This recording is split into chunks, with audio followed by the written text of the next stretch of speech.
Flag Racing League. I'm your host S'mores, and tonight I'm gonna have a partner alongside me tonight. I'm gonna be streaming the Checkered Flag Racing League Michigan. It's gonna be the round one finale for the playoffs. And like I said, I got a partner tonight. Alongside me is King James. How you doing, James?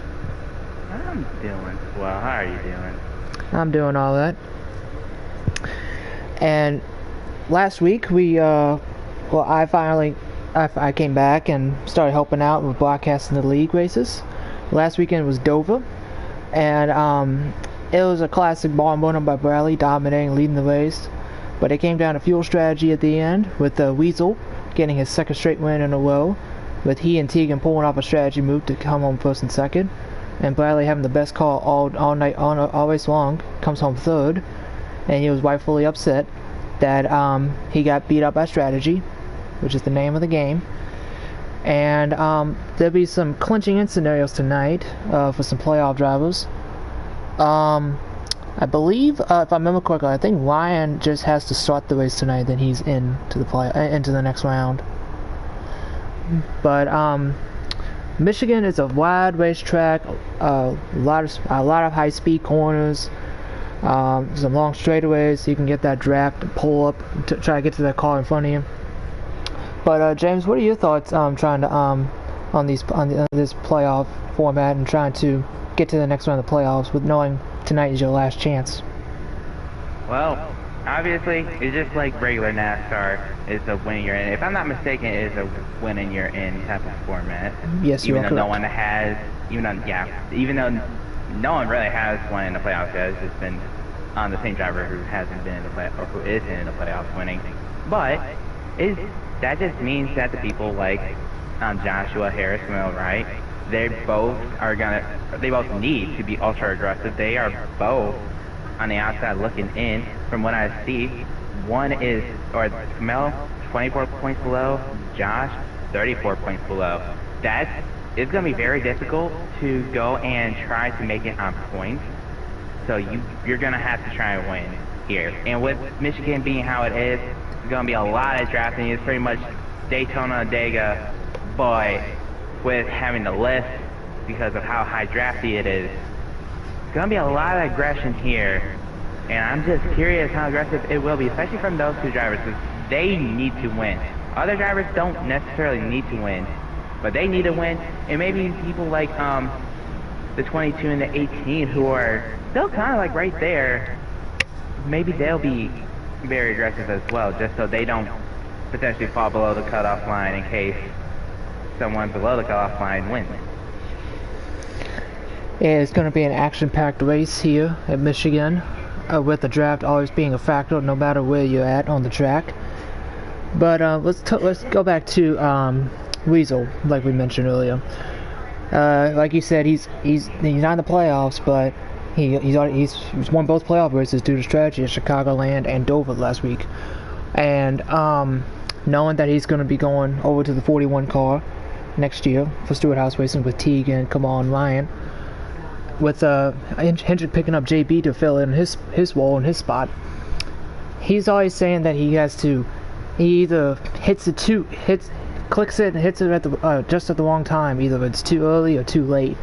So knowing that he has the potential to go 3 in a row here, sweep all the races in the round of the playoffs, which I believe that would be the first time ever in the league's history that would be to happen. What do you think he'll take away tonight, knowing whether he wins or loses, that he's got a ride for next year, and he knows that he can still go out and win races and be prepared for next year? I mean, what do I take away? I mean, what I can take away at least is that he is still here to compete. He is still hungry. He wants to win races. He obviously already proved that he can win races. Obviously, you said JB. Well, technically me, I'm actually taking over the 24 next season, albeit JB also did help with that. But either way, those stats aside, he is still hungry, and you can tell. Yeah, it's fuel strategy, but like he's doing what it takes to win, and that's what you really have to do though if you're not in the playoffs, right? There's no reason for you to be super friendly. Obviously, you have to realize that these drivers are in the playoffs, so they're going to be a little bit more aggressive to non-playoff drivers. but it feels so good to upset the playoff drivers and snatch wins away from them. I've done so in other leagues, and it is so fun to do because, I mean, it's just one less win for those drivers. So, I mean, yeah, he is still very hungry, and I'm sure he'll stay hungry for the rest of the season. And I'm sure he's also a little more comfortable now that he is going to be racing on the team as a 41 driver and with a team owner like Tegan. It'll be all fine. Yeah, Weasel's already got a bunch of momentum riding off these last 2 races. See if he can go 3 in a row, possibly make history in the league. So we're gonna try to. They just wrapped up with qualifying here. So we take a look at the starting lineup. Spencer gets the pole by 6 1/1000ths of a second over Tegan, who starts second. Bradley will start third, who was 5 1/1000ths of a second off Tegan, 1 100th off of Spencer. So the top 3 are literally 11 1/1000ths of a second apart from each other. Then you got JB in fourth in the 41 with a 38.912. And then you got NSP in fifth. And then you got Mike in sixth, Harris seventh, Ryan in eighth, Matt in ninth, and Trainer running out the field. And the whole field is separated by 3/10ths of a second, but only a tenth, almost exactly a tenth between first and seventh. So, how would you feel knowing that the entire field is literally under a blanket, being a tenth of a second apart from each other, and you add the draft on top of that to make things even more tighter? I feel like the racing is gonna get spicy. That's how I feel. If everything's going to be so close, there's gonna be a lot of moves made. Sure, it will be a little less aggressive in the earlier part, but like if we do get caution or like certain things happen and the whole field is together in the latter part of the race, there's gonna be so many moves. People are not gonna be giving it an inch, and there's gonna be so many lead changes, and that's gonna be very exciting to watch.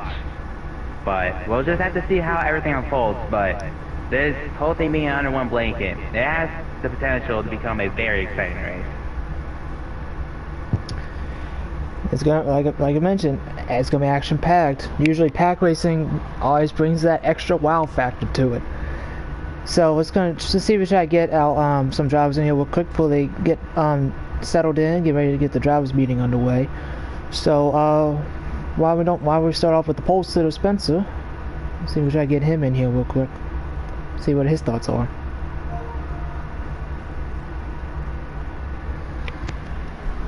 Yeah, I don't know how often Spencer has gotten pole. I know he only has 1 win. I'm sure he'll be definitely looking to get a win here and try to really help bolster his confidence going into going into the rest of the playoffs.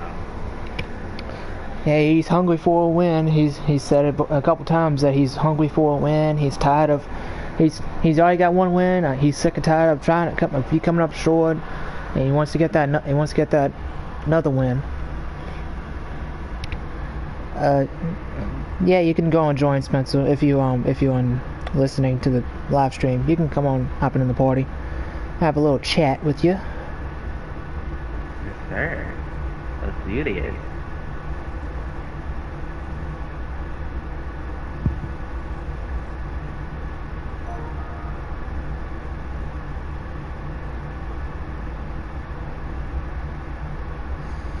I believe this is his. I want to say this is like at least his 3rd or 4th pole of the season. And there's Spencer. How you doing? Good evening, gentlemen. Good evening to you too.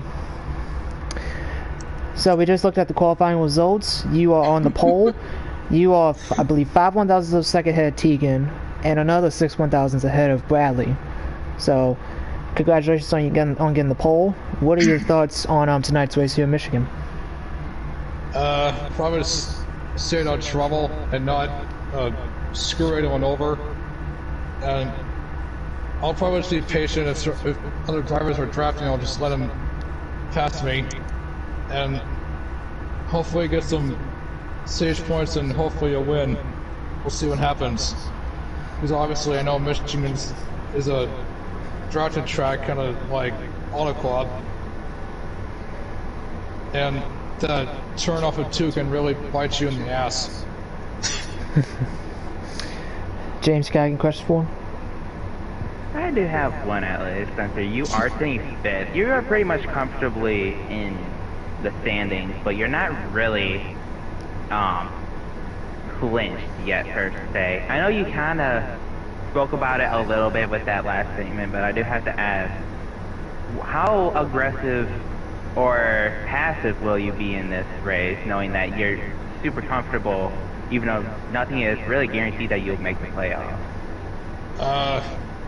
Not too passive. I might just run and chill behind somebody, because I learned my lesson in an Xfinity race in Michigan where I got too aggressive and try to pass someone to get stage points. So I'm not gonna be too aggressive when I pass somebody. I might just be patient. So, I got a question for you. So, with the incident that happened between you and Wyatt last week, have you two hashed things up about it, and are y'all ready to, and if y'all have, you all ready to move forward to tonight's race? No, me and Ron are good. And I know we were swapping positions back and forth, but which was kind of fun. Yeah, we're good. I know we're both contending for the win, but we'll try our best. It's a long race, 100 laps. I don't want to keep you in here too long, so good luck to you tonight, and hopefully you can probably break through and get that second win in the season. Thanks. I also miss my team owner. Big Daddy KLW. Good luck tonight. Thanks. Hold on. We find the party.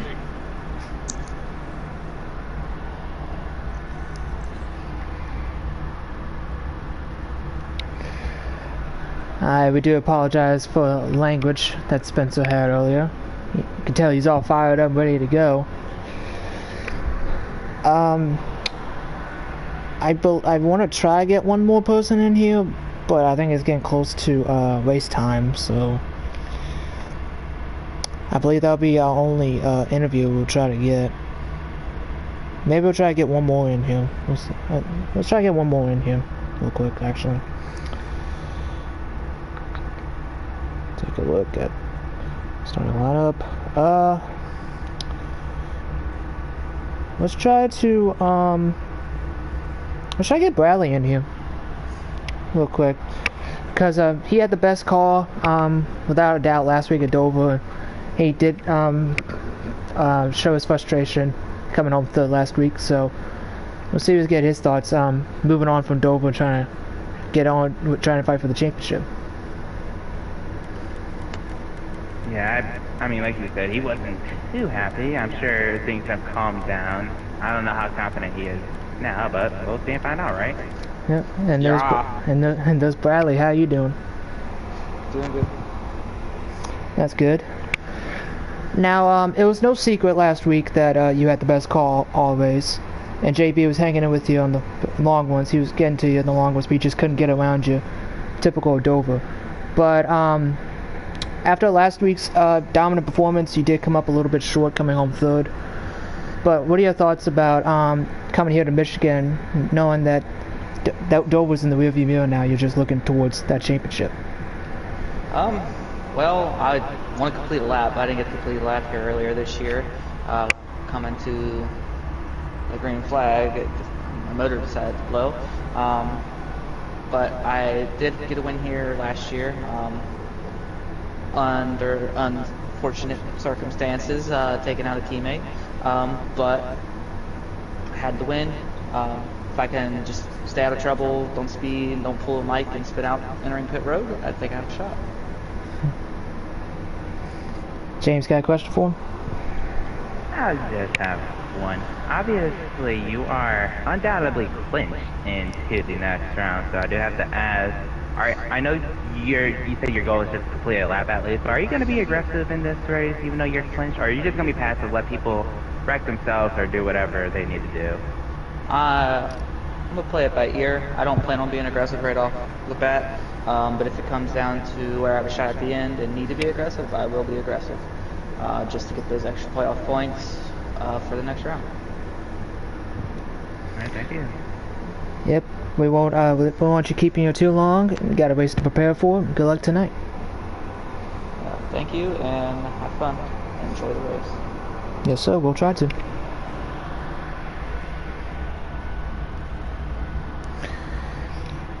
And there's the man, Bradley himself, starting in the number 3 position.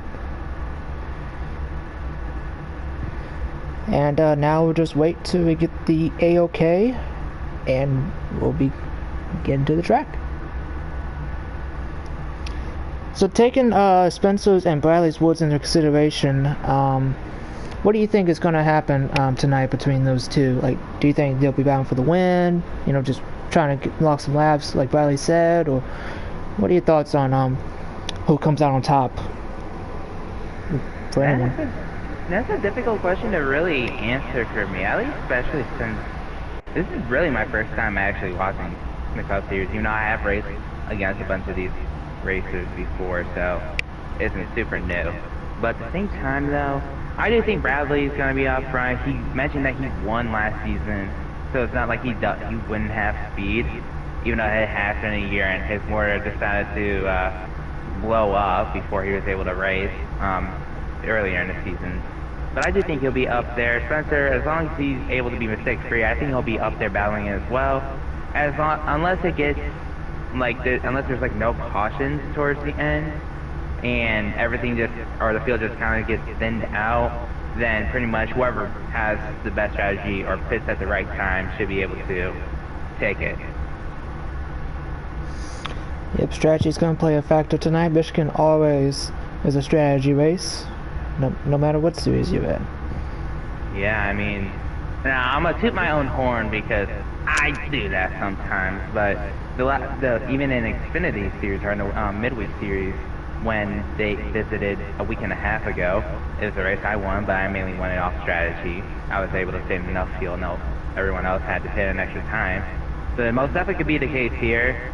There have been a few races where I've ran in where I try to save fuel or someone has tried to save fuel and either win or lose. So that most definitely could play a factor. It just depends on if there's going to be cautions and when they happen. Yeah, you never know when those cautions are going to come out, and they could make or break someone's race. So who you got watching tonight? Who do I got watching tonight? This is somewhat low-hanging fruit. But I'm going to have my eyes on the two drivers below the cut line, with that being Kamal and Josh. Mainly because, again, they're below the cut line, and they have to make aggressive moves. They didn't qualify all super well. I'm pretty sure they qualified midfield, if anything, 5th and 7th. Or no, not 5th and 7th. Actually, the 10 car isn't even here, so Kamal isn't actually even racing. So I guess that rules him out, as far as I know, unless he enters after qualifying. But I guess it's Josh. I mean, we just have to see what he does. Again, he's qualifying 7th. He's going to have to be very aggressive in order to be able to either win this or just somehow point his way in, even though he's like over 30 points below the cutoff. Yeah, I got my eyes on Mike and Bradley, because they're the Hendrick cars. They love to they like to play the team game, whether they accidentally try to screw each other over or accidental or not. You also got Tegan, who's the winningest driver in the league at the moment. He's starting 2nd, but the draft, like I said, the draft's going to be the great equalizer. It usually is. And then you got JB in 4th. He had a disappointing end to his race at Dover last week. Being the 2nd best car, maybe the best car to be with Bradley, and then got into Weasel late and Tegan late, and pretty much ended his race at that moment. So I agree with you on Harris, on if he can try to sneak his way in with a win. It's gonna be tough, it's gonna be difficult, but he can definitely find his way into victory lane on strategy. He's done it before. He can do it again. Mike and Bradley, we'll see if how they coincide with each other, and Tegan and JB, we'll see how they handle things after last week's incident at Dover.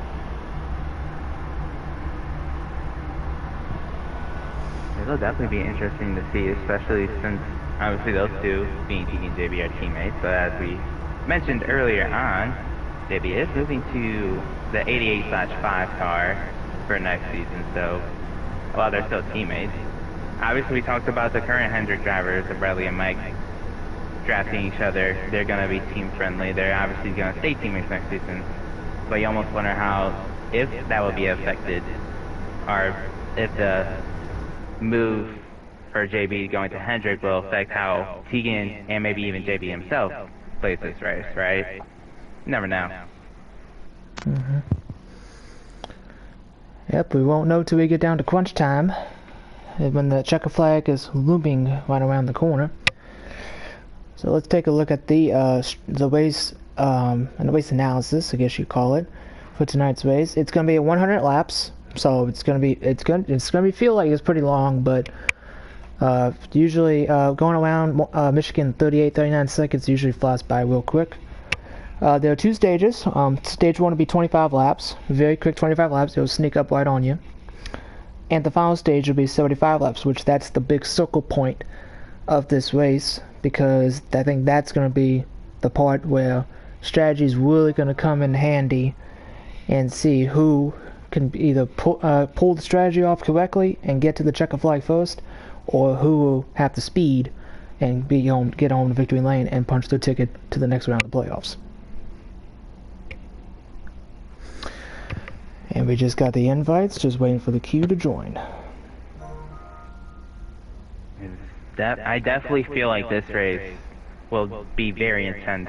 Usually Michigan races do tend to be intense, albeit the midweek race wasn't as intense as it could potentially be, as there, I think, was only the stage caution, but Michigan races do tend to be intense.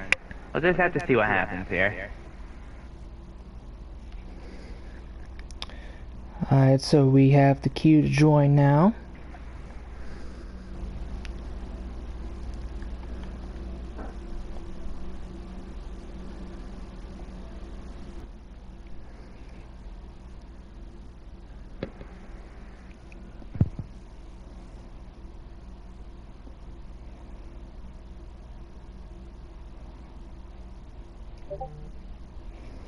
And here we go.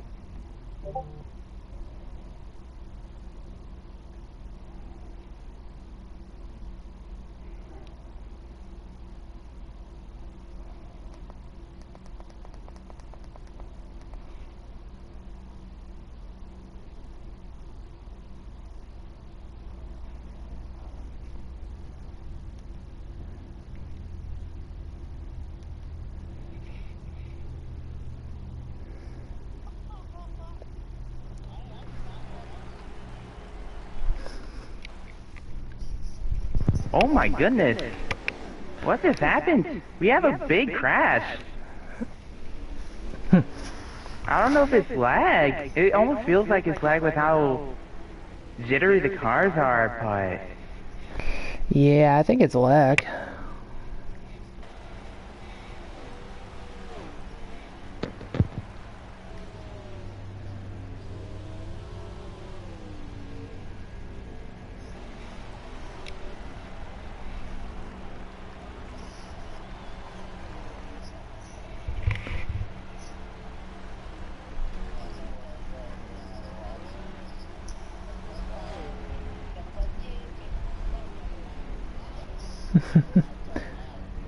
I just my fucking. I died. There we go. Looks like they had to reset the lobby, looks like. So yeah, that was lag. Yeah, I figured. It definitely... I mean, it was just weird. Obviously, the cars were just a little jittery, and then you just randomly see the 88 take a hard right into the turn 3 wall. So I don't know what how that wouldn't be lag, considering I don't think Bradley would be the type of guy to do something like that. Let me talk to you. What everybody's saying. Okay. 9. Yeah. Yeah.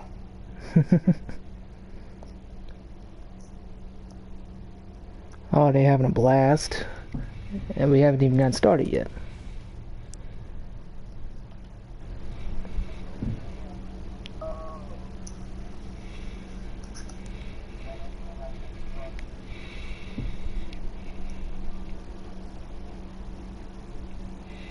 Yeah.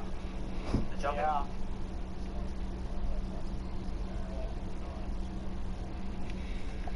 I want to get out of the blue screen real quick.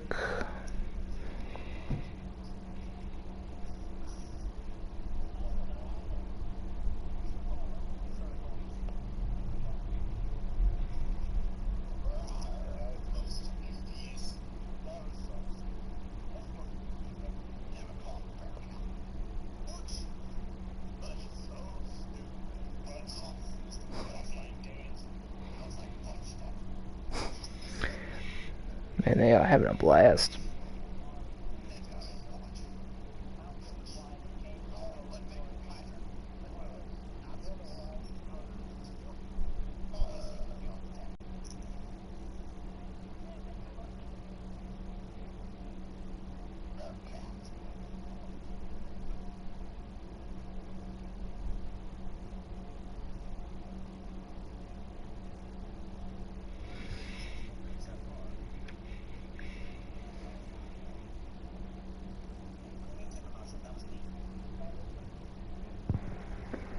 Seems like it isn't as jittery as it was before.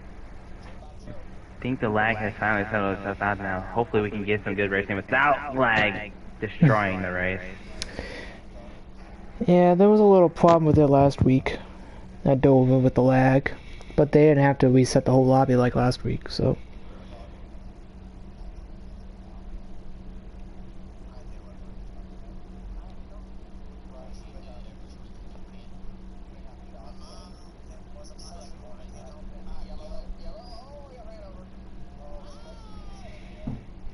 It sounds like we can join now. Sounds like they got a caution already on the field, on the field. This ain't football. Yeah.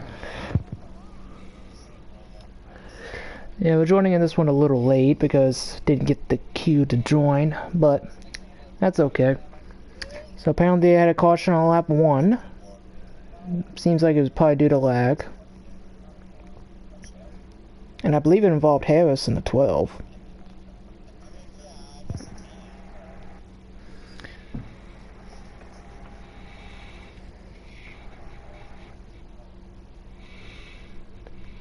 I'm gonna get loaded up in here real quick.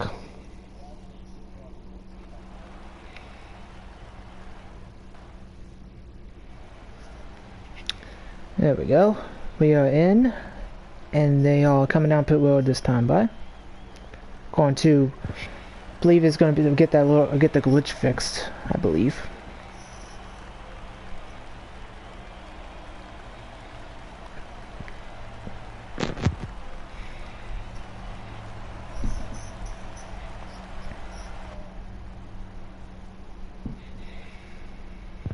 Well, this does actually make things interesting, as you've pointed out earlier on that there is a stage at lap 25. Now, looking at what I'm seeing at from my phone, it seems like they're going to be like a few laps short, maybe like 2 laps short.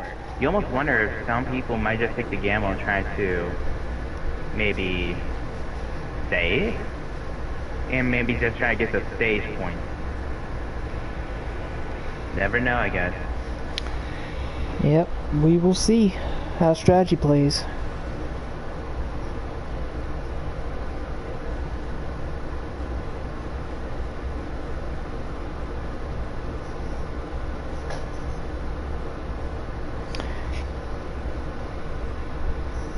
And they're getting doubled up here for the start.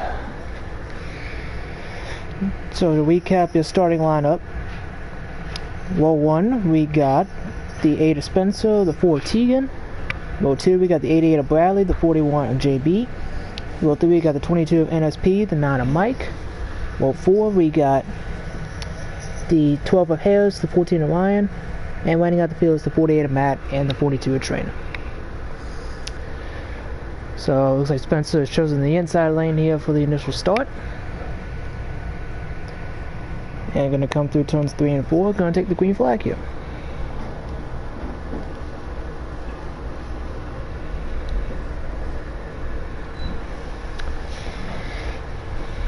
The virtual pace car is off the pit track. And they're coming into the restart zone, getting ready to drop the green flag here momentarily. And green flag is in the air. Boogity buddy boogity. Let's go racing the Irish Hills, boys.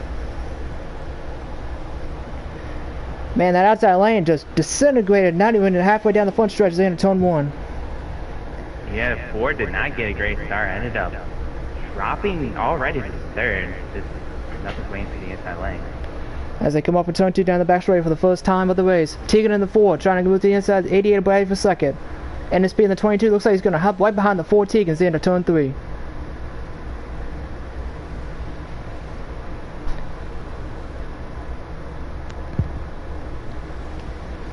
Spencer's by himself in that middle lane as they come off for turn 4.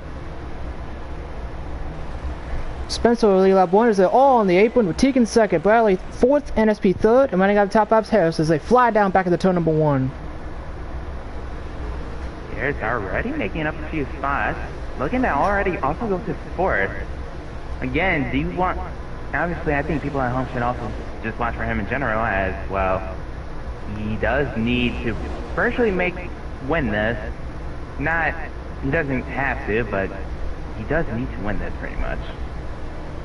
Well, apparently nobody wants to help him because he was all by himself on the inside lane going down the back straightaway. Everybody followed up in the draft. NSP in the 22 trying to go inside, outside, but here comes Tegan in the 4. Spencer's going to let him have the inside for the lead. Interesting. I mean, we heard Spencer say that he isn't going to be super aggressive. But the whole time though, he's way too high though on turns 1 and 2. He was up by the wall like Kyle Larson. Yeah, unfortunately the Larson line doesn't work here, so he might be losing more than just first place with the 22 looking on his inside. Got JB in the 41 looking to the inside of Bradley for 4th, and SP and Spencer side by side for 2nd. Oh, they're 3 wide, they're going to split the 8. 3 wide as they enter the front stretch. No one's really helping Spencer at all. Kind of surprised a little bit. They're 3 wide for 3rd. And Spencer, just like that, is already falling back to the top 5. And he's going to lose another spot to Harris there for 6th. Yeah, it's unfortunate. I didn't expect him to just kind of fall off like that quickly, but it is what it is. Obviously, there's still time anyways, so you never know. And the thing with the draft is nobody can get away from each other. Tegan's got about a 1.5, 2 car length lead as they come across the line again, and it looks like they better go 3 wide again behind them. Oh, Bradley blocks Spencer going into turn 1. It's funny too, because Bradley, I didn't know how close of a block that was, but Bradley did mention how he was going to be not really aggressive. He tried to block the 41 there, it looked like, but he couldn't get that in there in time. But it didn't matter because the draft allows you to pull ahead of the 41. Honestly, if you're Tegan, you're just loving what's happening there. Just seems like the gap between him and the field is just ever increasing. Oh, Trainer's in the grass in the 42. Make contact with Matt in the 48. He saved it. Oh, he's still trying to hold on to it. And he finally saved it.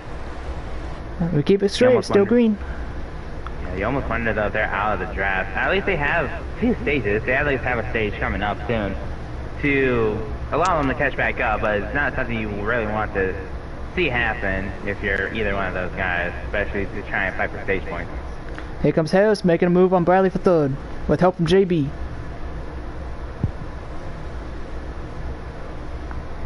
Harris gets by the 88. And he's hooked up with his teammate the 22. Bradley cutting off the 41 as NSP opens the bottom to the end of Harris for 2nd. You could throw a blanket over these 8 cars. Yeah, but the 12s are already making some moves. If he can get some stage points here, this will definitely help his chances of not needing to win as much. And him being in second definitely helps. I really don't know how stage points works for this, albeit it could be the same as midweek, but he's definitely in a good position to get stage points regardless being in second. Got the Stewart House cars hooked up on the outside lane with Ryan and JB, and looks like Mike and Spencer are going to try to follow suit, and Lee Bradley hung out to dry on the bottom.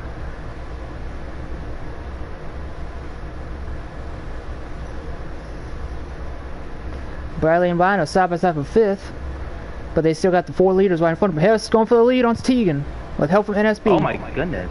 The 42 was so, like, he was not on the track. He was way on the apron coming off the turn 2. I don't know if he got loose, but he saved it regardless.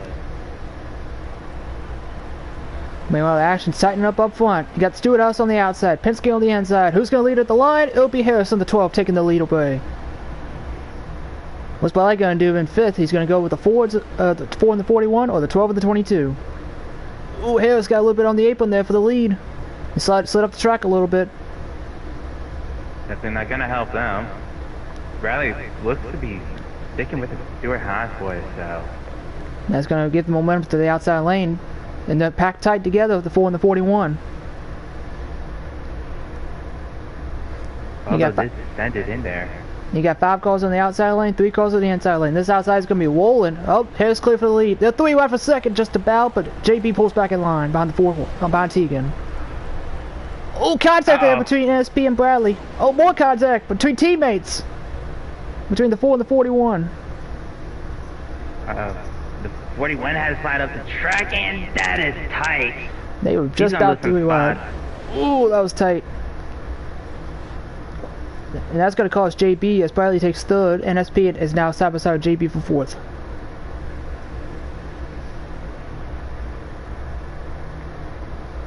Everyone's hooked up to that bottom lane in the middle of 3 and 4. Yeah, at this point, it's going to be somewhat of a freight train, even though everyone's pretty much on the outside now, but when they get into that inside lane, that's... Well, I guess JB was able to clear the 14, so now it's just going to be one single car lane again until somebody makes a move. Tegan's going to try to be that first guy to make a move. He's picking to the inside for the lead, but he can't get the momentum off of turn 2. Oh, JB and Mike got really loose off of turn 2 that time by. You can tell tires are starting to take an effect on these drivers. 2 cars simultaneously just getting loose. Oh, Bradley was able to roll through the middle of 3 and 4 so better than Tegan. He pulled up right to his back bumper. He's going to try to make a move. He thought about trying to make a move. Oh, Trainer's in the grass in turn 4. He keeps it going. Stay green. Yeah, he's very slow though. My goodness. It's unfortunate, but stage is still getting here. We're still so much soon. Looked like Tegan's trying to make a move for the lead. Oh, they got really loose off down the back straightaway, trying to break the draft. But he's looking at the inside. Couldn't get to the inside for second. There is a battle though for 4th. The 41 is looking under the 22. Now that it's worked out, he has no drafting help behind him. Oh, now he does. He does now. But that's going to leave Harris vulnerable on the outside just about. And there goes Bradley. Diving to the inside for second. Almost looks like the quarter. Ooh, he slid right up into the left rear of the 4. NSP. 3 wide behind them with NSP, Mike, and JB. I almost thought, it almost looked like Mike got a little loose again coming off the turn 2. Little dangerous, even though he does slide up the 5th, but he oversent it. He's going to open up back, open the 41 back to the inside. And Spencer's going to follow suit. And JB trying to pick a lane, which way he wants to go.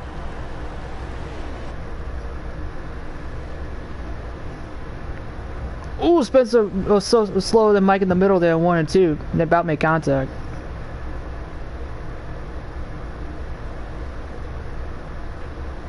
Ooh, contact there between Mike and Spencer. It looked intentional from Mike, I'll be honest. I think more contact there. And that might cost them some time, and they might lose the draft because of it. Yeah, I understand you might be a little frustrated, but I don't know if there was really ever a reason to do it this early on. Yeah, under green. It is what it is, I guess. Meanwhile, up front for the lead, Bradley tried to take the lead from Harris, but Tegan rolls around the outside. Oh, that was close. Bradley tried to go for the lead, but the momentum on the outside propels the 4 and now the 41 into the top 2 positions, and 2 of the top 3 positions. Tegan able to get to the inside. I believe he's on the left wheel. Harris, he is. Side by side for the lead.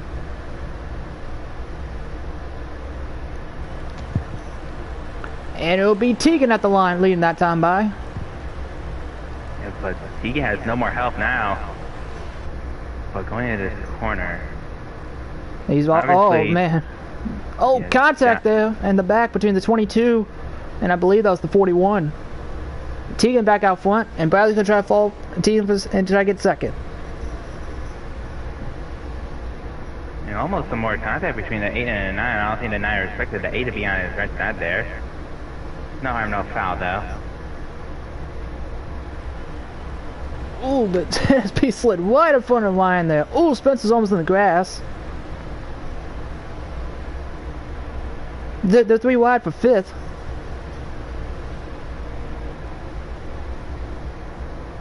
JB drove it hard down to turn number 1. Bradley went really wide there in the middle of 1 and 2. That's going to allow Harris to get underneath him for second. Keep in mind, these drivers are very close on, or starting to get close on fuel, but there is only like roughly 5 laps to go remaining in the first stage. We'll see if anyone has to pit, or if they've saved enough. Well, with the way they're racing, I don't think they're saving at all. Yeah, but if I do look at someone like the 9 car, it does seem like he's been in the back for most of this, but he never really made many moves until the midway point of this stage, so maybe he thinks he's saved enough. Well, Harris is slipping back a little bit. He was just up front 2 laps ago. Now he's trying to take 4th away. Oh, yeah, really loose off of turn 2. Oh, Spencer's loose off as well. Tires are pretty much shot. They both saved it. Oh, Trano got really loose off of turn 2 again that time by. And Harris is pitting this time. Did not save enough. This will definitely cost him. He was out front for most of the stage. Ooh, Tegan blocked Bradley really bad there. I don't think he was trying to block him, I think he was trying to set up for the corner. But it looked pretty bad. Look at that one by Bradley on the 88. Oh, contact! And JB's now in the mix as well. You got Stuart Hoskars 1st, 3rd, and 4th. And you got a battle with... By the way, the 42 is also down pit road. And it looks like JB's pitting this time. Another person who thinks he can save enough fuel. There's not many laps to go.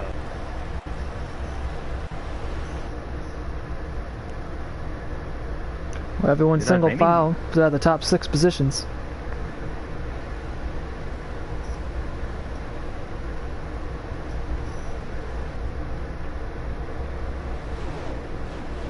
You know, I'll be honest, I am no expert, but maybe no one can really make it on fuel for this stage. I feel like some people might be able to if they saved enough. I really don't know. As you see the 88 and the Ford. Yep. Also go down pit road. Bradley, Tegan, Spencer, and NSP pitting this time. Ooh, NSP Spencer don't go into pit road. Oh, that's gonna cost them. And backing it in is also gonna cost them too. And Matt's pitting as well. Only 2 drivers have yet to pit. Yep, that'll be Ryan and Mike. JB's coming off of pit road now. Yeah, I think once they cross the line here, that's gonna be the end of the stage. These guys might be able to just take the points right here.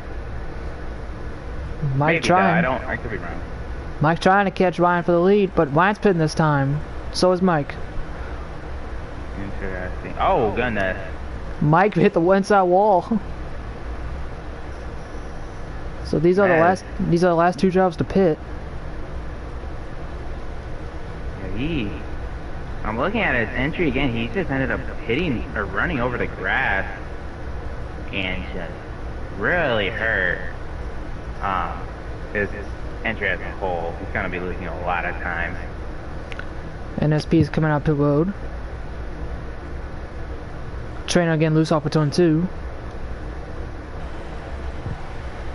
And they're coming out pit road now. Yeah, some people, I'm assuming they both took a half a can of gas. So they both are playing strategy, and I'm sure some other people have as well.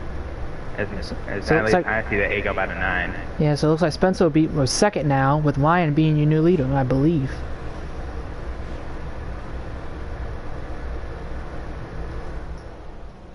Yeah, Ryan in the lead, Spencer's second. I think we're about to be coming up on the end of the stage, either this lap or next. Oh, Spencer's pitting again. Again? If I didn't get full fuel. If I didn't get full fuel. I guess. But man, that's very costly, actually. So Ryan now has a little bit of breathing room now over Mike in second.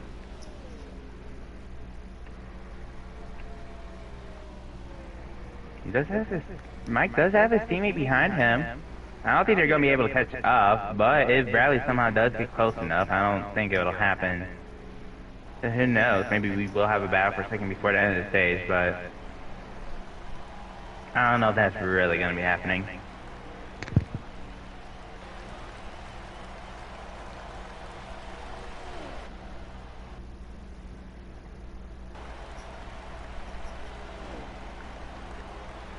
Man, everyone's so spread out after pit stops. It's crazy what an exchange of pit stops does to the field.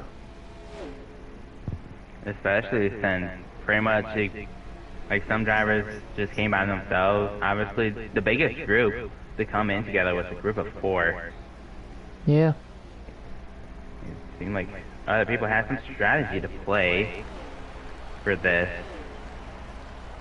But yeah, that's pretty much that. So looks like that will be the end of the stage. So why do we win stage 1? With Mike second, Bradley third. Looks like teammates helping out there with Harris and NSP at the back of the pack.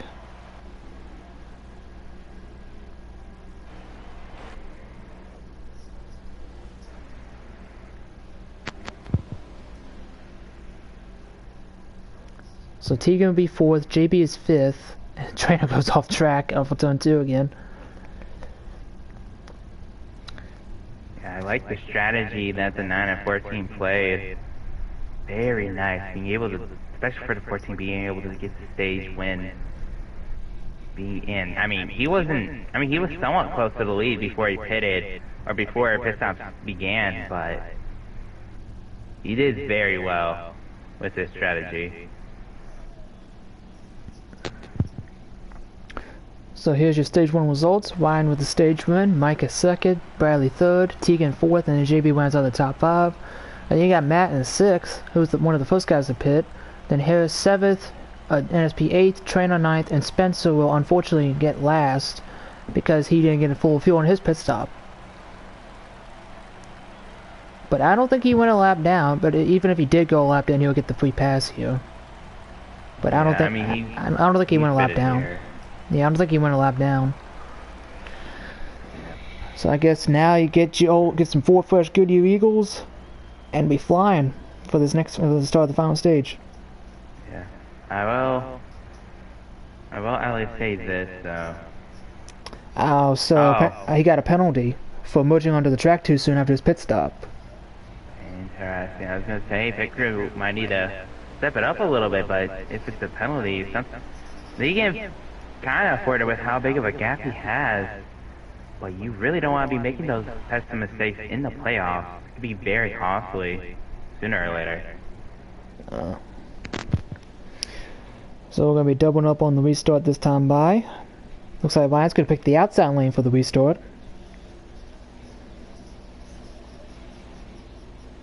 He's going to have his teammates JB and Tegan behind him, with Mike with the Hendrick cars behind him.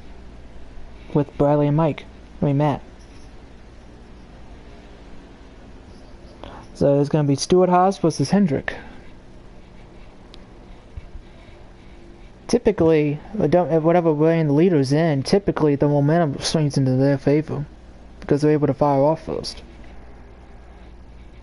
Alright, so we'll see how this goes. Obviously with damage, people are not going to be super aggressive as without damage, but it will be interesting to see how this goes with, like you said, pretty much all Fords on the outside and all Chevys on the inside. Yeah, I was just about to bring that up. It's basically a Chevy Ford whoa, pretty much. Yeah, so we'll see how this affiliation slash teammate will fare here on both sides of the restart. We're going to drop the green flag here. Green flag is back in the air. Ryan got a great start on that outside lane. He's probably gonna have to cut. He's probably have to cut low here, maybe on Mike. He does. Probably will. But the two Chevys behind the Hendrick cars did not get a great restart, but the Hendrick cars they get a good restart. It's a nice battling for the lead.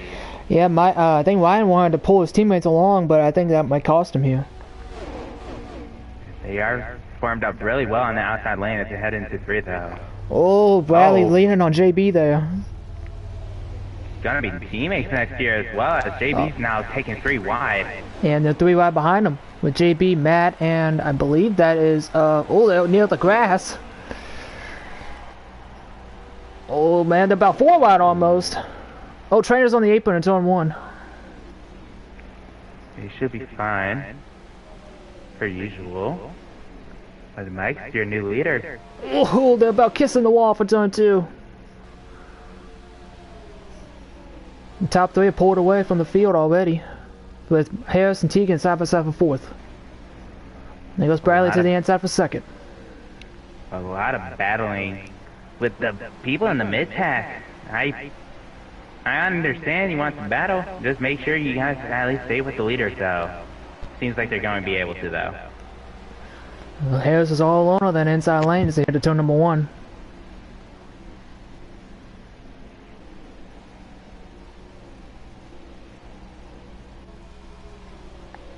Yeah, nobody wants to help that neon yellow number 12 car. Oh, he tried to cut white. Oh, he put Spencer on the wall just about. Look how he tried to fit a hole that wasn't even there. Ooh, Matt got really tight there in the middle of 3 and 4. That's got our trainer get up underneath him.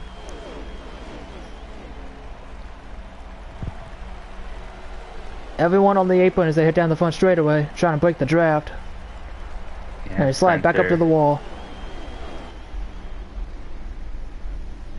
The field looks a little bit more spread out, even though they're still all within the draft, but it definitely feels a little bit more spread out. It seems like Keegan is going to try to take 3rd away from Ryan. Yeah, but what does JB go with? Your team owner, your teammate?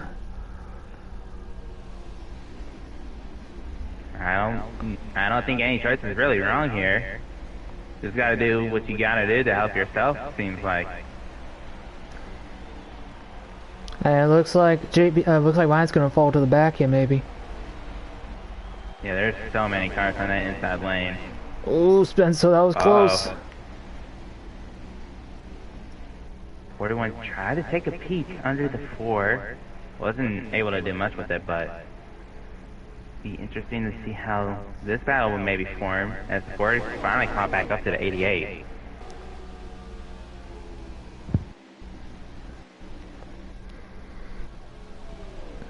Looks like Spencer was by himself in that inside lane going down the back straight. Ooh, Mike and Bradley hit the wall for turn 4. And that's going to split the field out. 4 wide for the lead. I think the 41 led that lap, and he not completely cleared though for the lead. Now he is though. JB out in front here in Michigan, and they're side by side for 2nd between Harris. He got loose in the wall. Don't back of the pack. Yeah, don't you just love it when something happens when your camera is in that like list view at here, and like you just have no idea what's happening? I love when that happens. I caught it, don't worry. Yeah. good thing, because I was definitely interested. Unfortunately, I could not. But what I am seeing is that 41 still keeping strong here, but the 48 and just tagged the 88 up the track a little. That did not work out well for Spencer at all. I think they're going 3 wide off of turn 2. But still 3 wide. 40, yeah, Spencer. I think Spencer just let him go at that point. Oh, Matt got a little bit off the bottom there. How about Matt? I was about to call him to say how good he's doing. He was about to get hooked in the wall there. But that 3 wide as they head to the front straightaway once again. Spencer's all by himself that outside lane. They do have to be careful though, as there is a big gap between the 48 and the 88. 48 is finally able to get clear, but that gap, pretty big. You do not want to be losing the draft here, even though they have the numbers advantage. Very costly though. It seems like they may have lost it. Top 4 pulling away as Ryan clears Matt for 5th.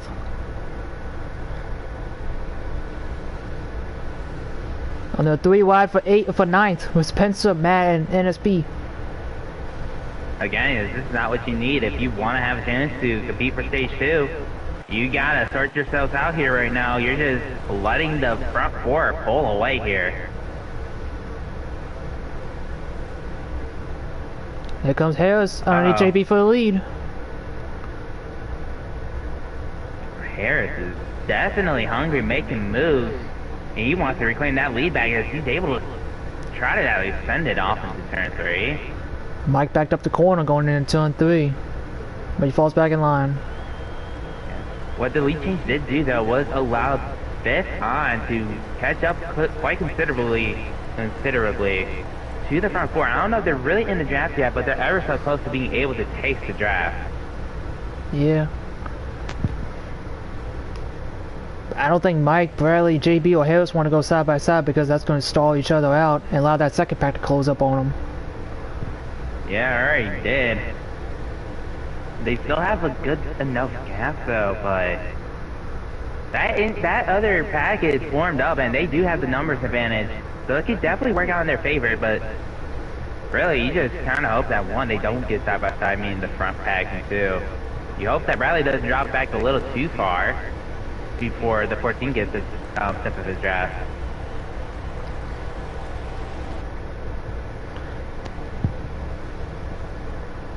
Looks like they're all barreling behind him with NSP and Spencer.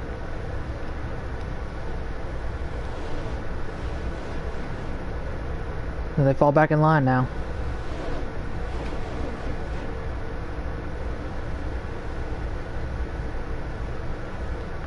Oh, Mike drove right up to the left wheel of that 41 car. But that second pack is coming, I believe. Yeah, it definitely seems like they are very close. I'm pretty sure they are in the draft. It seems like it. They're losing. They lost. It looks like they lost the driver and Matt in the 48. Looks like he's lost the draft. I was about to say he was doing so well. He was up in the mix in there, being in the top 5, but now he's lost the draft, falling to last.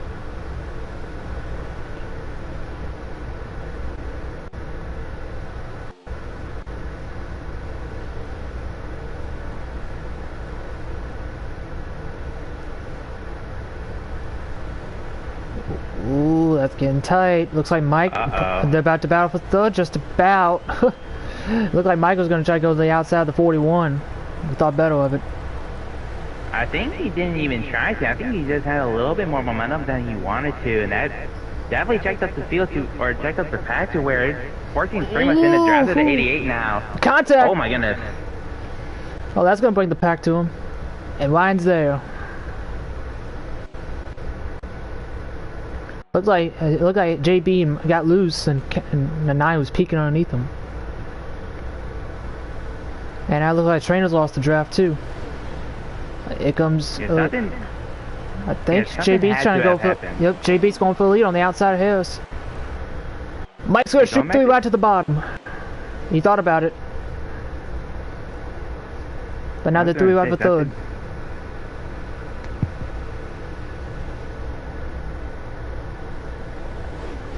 They're still side by side for the leads. They go off for turn 2. Tegan got loose that time by. Bradley looks like he's going to clear Mike for third. With help from Ryan.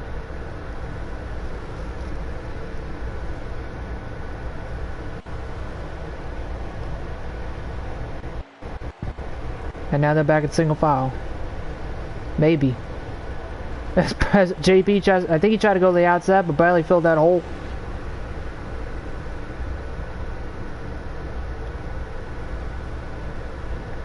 Look at that one that the 41 had underneath the 12. He's gonna go to the inside for the lead. Bradley's gonna go with him. But I don't think Mike went with Bradley. Very interesting. Again, the 41 is set to join Hendrick next season. And so that's probably a big reason why he's trying to push him there. But it's kind of surprising that the 9 didn't go with him. I think the 12 might be under the 41 right now. They might be going 3 wide. No, they thought about going 3 wide for the lead.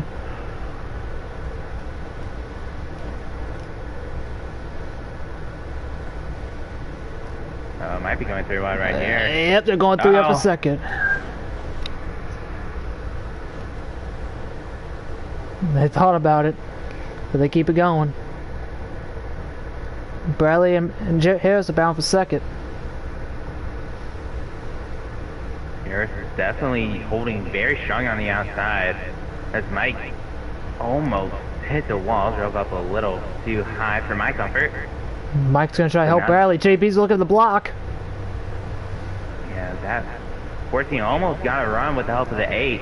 It almost looked like he was gonna be able to the high side of the 12. Wasn't able to though. Ooh, Ryan hit the wall for turn 2. Harris got loose. Oh, somewhat of a casting curse right there. That's going to allow Bradley to get clear for second. And Ryan falls to the back of the pack. Ooh, Spencer got loose there in turn 4. He hits in the wall. Hey, green dot, at least. I think he might be able to stay in the draft. I don't know though. He is losing a lot of ground. Yeah, I think he's lost the draft. I think he's too far back. But we do have another stage, if I'm not mistaken. I don't remember if that's what you said or not. This is the final stage. Ooh, Harris got hit the wall for turn 2.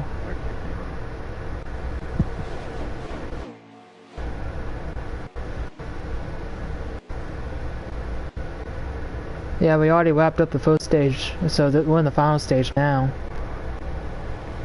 As Harris and Ryan are bound for 4th.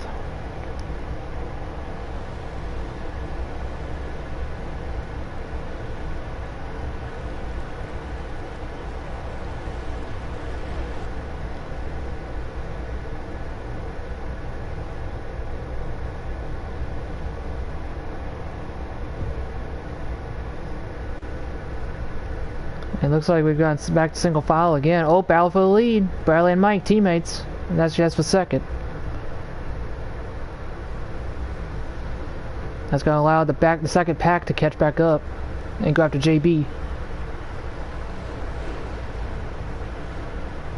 Looks like Tegan pulled off the pit road. Interesting. A little bit of strategy here. I don't think anyone really needed to go in pit yet, but it seems like he's chosen to hit a little earlier than some of the competitors. Unfortunately for him, I don't think anyone else pitted with him. Yeah, I think he was the only one.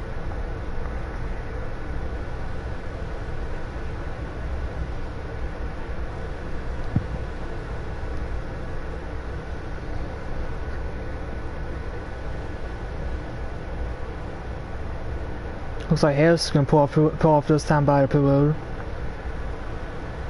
And Spencer. Oh, the 12 just smashed into the inside wall going to the pit road. Yeah, that's gonna cost him some time. Some is definitely exaggeration. My goodness, and he also has to fix the damage too. That may have just ended his playoff hopes right there.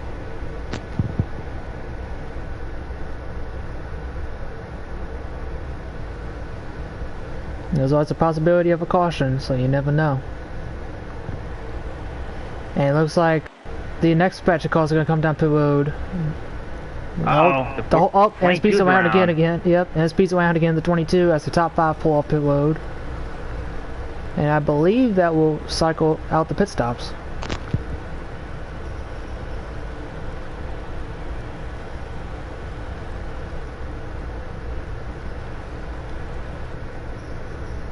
Matt's coming off pit road in the 48. So is Spencer in the 8. And Tegan in the 4 was the first car to come off pit road. First guy to pit, I should say. So we'll see how this cycles through, as Harris has got the damage fixed. And he's back on track.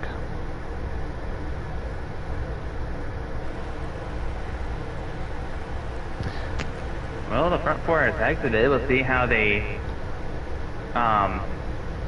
blend in, as Egan just pretty much is right there. I don't know if he'd be able to take the lead though. Nah, I think JB looks like he'll still hold on to the lead. He has the lead by quite a big of a gap as well. Albeit they should be able to catch up, so I don't think there'd be much of an issue there. But it might end up turning into a 4-horse race.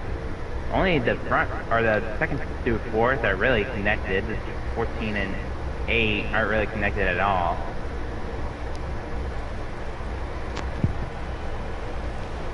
Yeah, if I'm Bradley or Mike, I'll just ride behind Tegan until we catch up to JB. If you're Lion, you're trying so hard to get a little bit of that draft off the 9 car.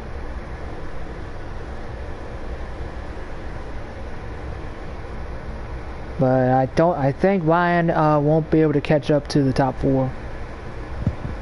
No, there's no way. Unless like 488 really messes things up, coming off the corners or whatever, there's no way he's gonna be able to catch up.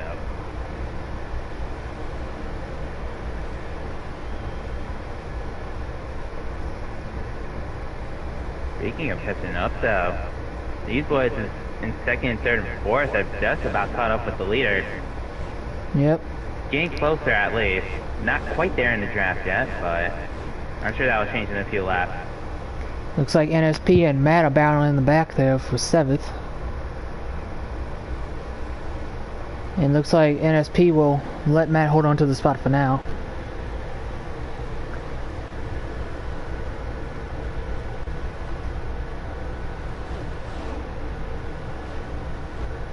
And looks like Tegan, Bradley, and Mike have wheeled in JB.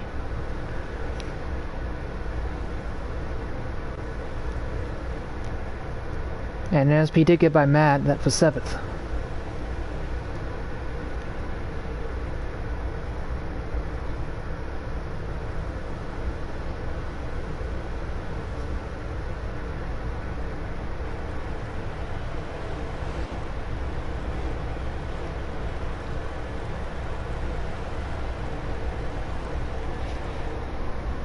You could throw a blanket over these top 4 cars. Tegan got a great one in the turn 1 that time by. He gained like at least 2/10 on JB for the lead. They are pretty much in that draft. And they are pretty much there. Yeah, they're there now.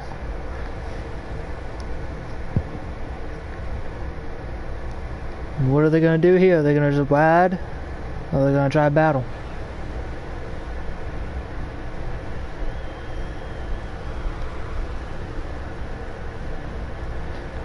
Looks like they're gonna try wide.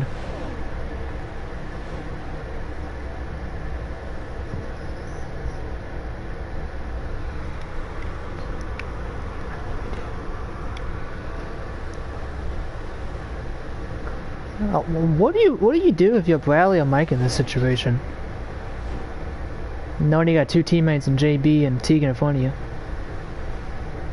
I don't think there's much to worry about yet. Just make sure you at least stay with these 2. If not, if you're somehow able to pull away from them, be able to pass and pull away from them, that's fine. But right now, I don't think there's nothing to worry about just yet, as these 2 aren't really posing a threat of pulling away. But at the same time, though, I wouldn't be opposed to maybe trying to split them up. Maybe have one in 3rd, or even have one of them in 4th, one or the other. But I don't think as of right now, it's that concerning.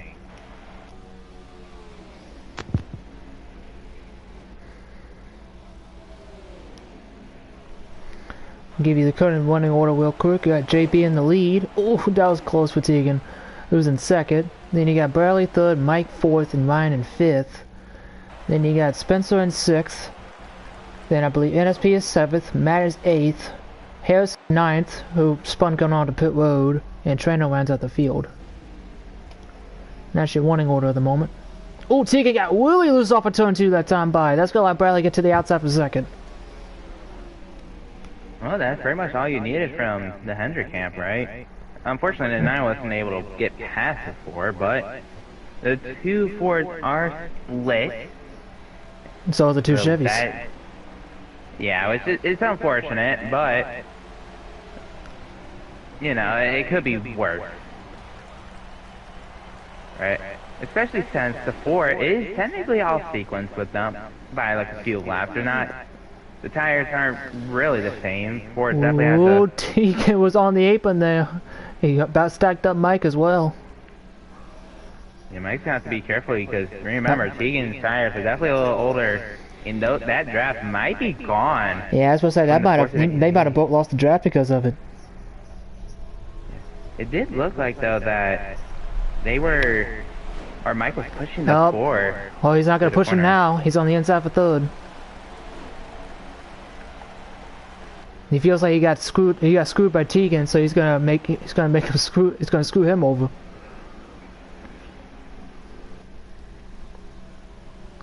Yeah, I don't know how much, if he did screw Tegan, or if he got screwed over by Tegan, or if Tegan actually screwed him over. I don't, or if he got screwed by Tegan, or he screwed Tegan over. That's what I meant to say. I don't think it was intentional. Oh, yeah. No, it's not intentional. None of it is. I wouldn't assume it'd be intentional. Tegan does get a little loose though, and coming off of 2 at that time, and a 9 just pretty much packed him, not really anywhere to go.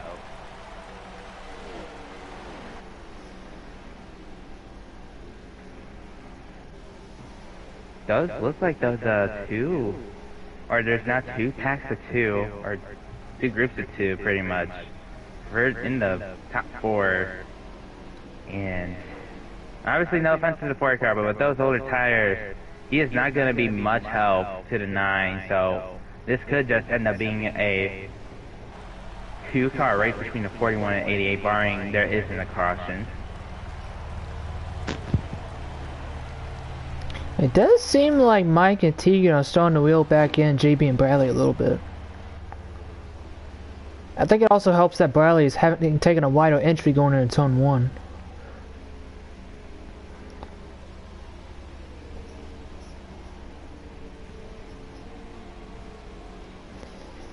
Yeah, Tegan is not able to pull up to the back bumper of the 9 car as well as to opposed to Bradley on JB.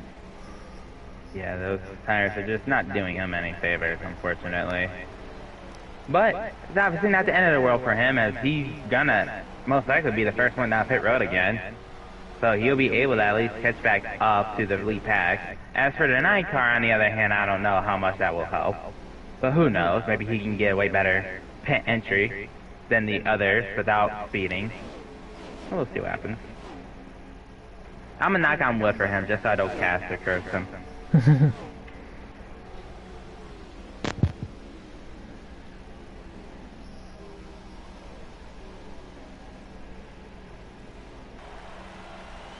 I'll tell you what though, you're not wrong. The 9 and 4 are really pulling up to the 88. I'm pretty sure the 9's in the draft. I don't know how the 88 and 41 really lost this without much pushing from Tegan. But they're there. And looming right behind them is the 14 and 5th, as I think the 88 is looking to take the lead. Yeah, he is. He was peeking. Yeah, he is. He's there. He's peeking to the inside of the 41. And that's going to allow Mike and Tegan to catch back up too. Yeah, I'm kind of surprised they were able to catch back up, but I like it when there's battles with more than just 2 people. No surprise there, I guess, but still. Tegan entered turn 1 really wide there. He might think that might be his like only chance Ooh, to he really hit stay the- with the leader because I think he just hit the wall. Yeah, he just hit the wall. That's not gonna help things.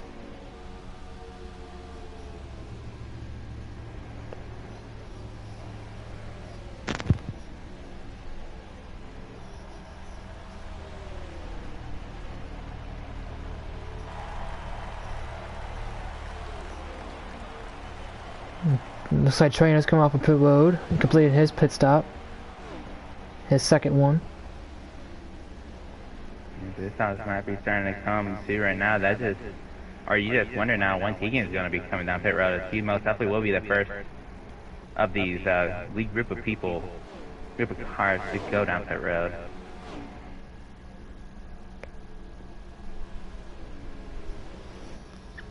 And Trainer before making his pit stop, he was on the verge of going a lap down.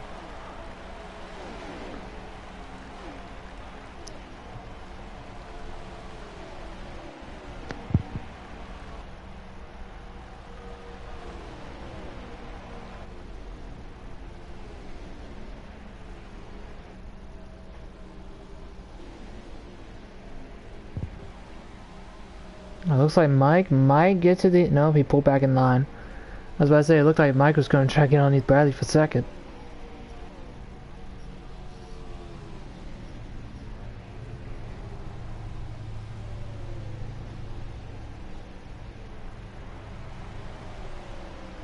Well, definitely still single file. Nothing really much happening here as we have completed 2/3 of this race. Only one more third left. About 33 laps to go now. We'll see what really changes up. JP got his, about 2 tires underneath that yellow line. And it looks like Mike's going to try to pick underneath for second. He thought about it.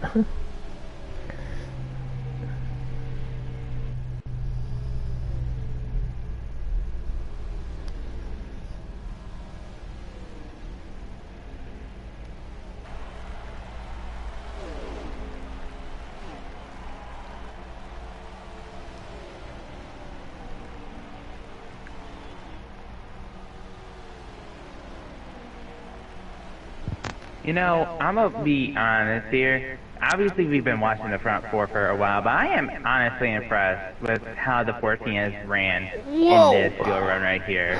The top 4 just about wiped each other out there. Bradley got really loose off of turn 2, and now they're just about 3 off a second. I was gonna say, like, look at the 14.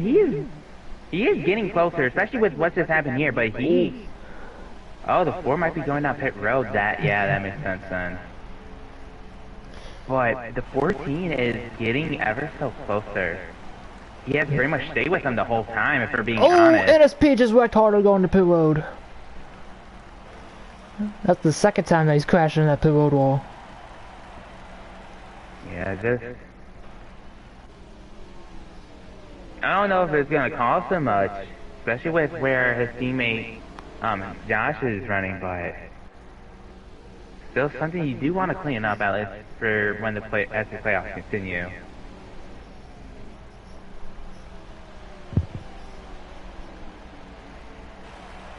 And it looks like Ryan has come down pit road this time by.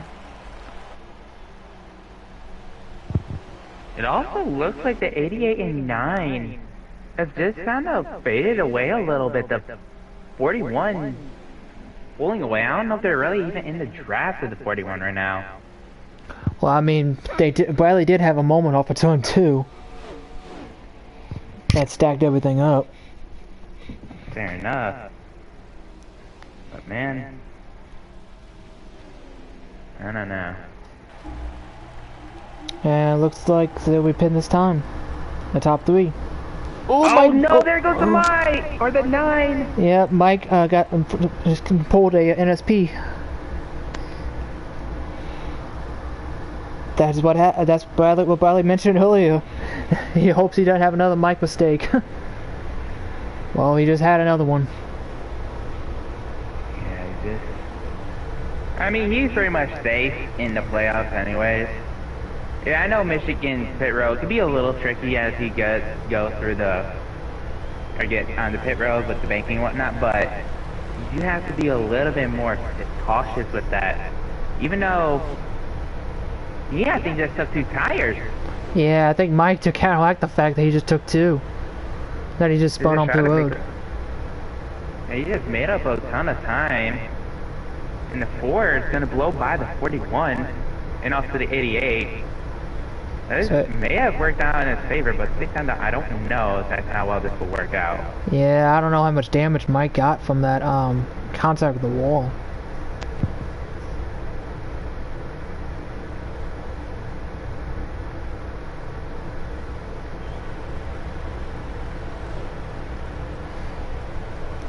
So it looks like Mike will inherit the lead off the second round of pit stops.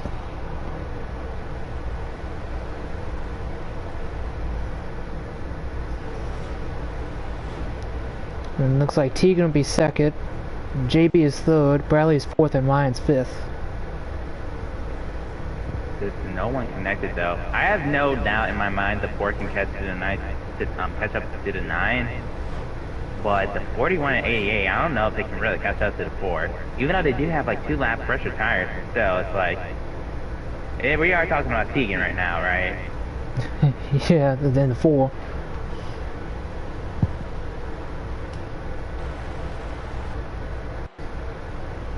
Now, if the 88 does end up catching up to the 41, I don't think they'll be able to stay behind the 4 or stay, like, far away from the 4 for long. But at the same time, though, just wonder if that will even happen, and if so, how will it be a little too late? Even though we still have to do one more pit stop here, no one can really mathematically save enough fuel, but still. Tegan is reeling in Mike for the lead here. And Mike is on 2 tires, Bradley's on, Tegan's on 4.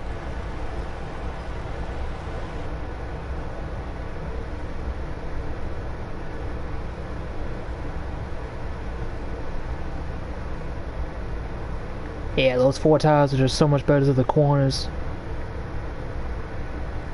Because Tegan gained like 3 or 4 tenths of a second in that turn alone, and he's already up into the draft of the 9.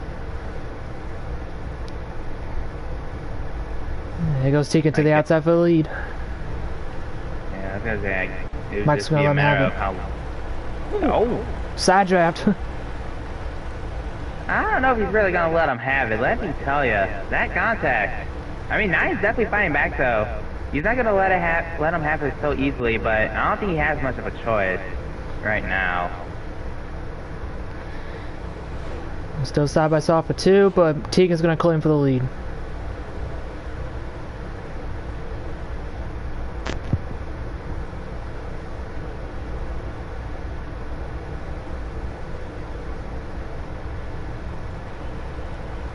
Yeah, and don't look now, but JB in that 41 is also closing in this battle too. As well as Bradley in the 88.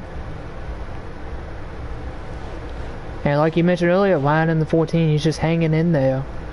Like, he's not losing any ground, but he's not really gaining anything either. He's just hanging around. You never know.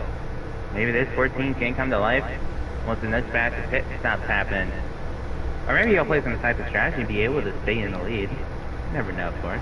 Well, he did sneak a win here earlier this year on strategy, so it could happen again.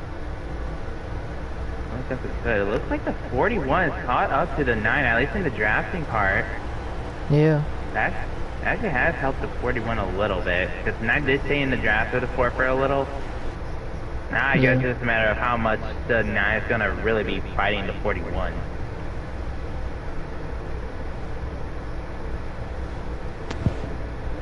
Looks like we might have a battle here for second, maybe. Yep, here comes JB underneath Mike.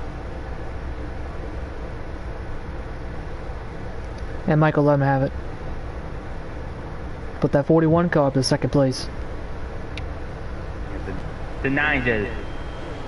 I mean, he kind of put himself in the rough spot once he spun going into the pit road. This is pretty much his only chance to stay in the draft and have a decent chance, but those 2 tires, they just cannot play at all. Yeah. And plus he goes so much slower in the middle of the corner. That kills him. Yeah, you can hang a little on a straight, but yeah, that corner, it just hurts him so much. Uh-oh.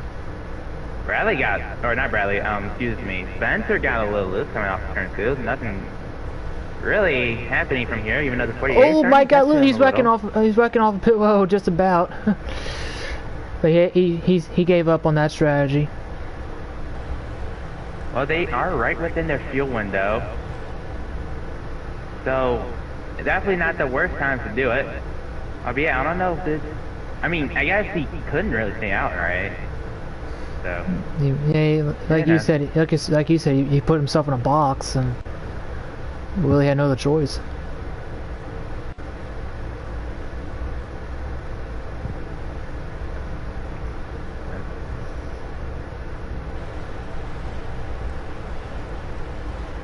Doesn't seem like anyone will follow him though, so he'll at least have the advantage for an extra lap.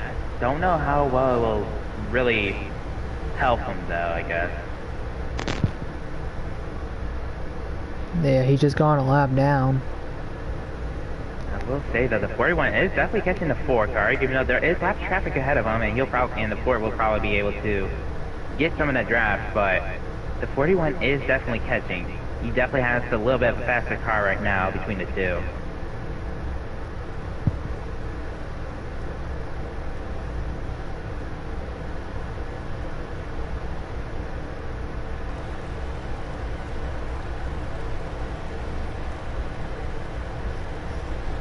And that lap car is Trainer in the 42.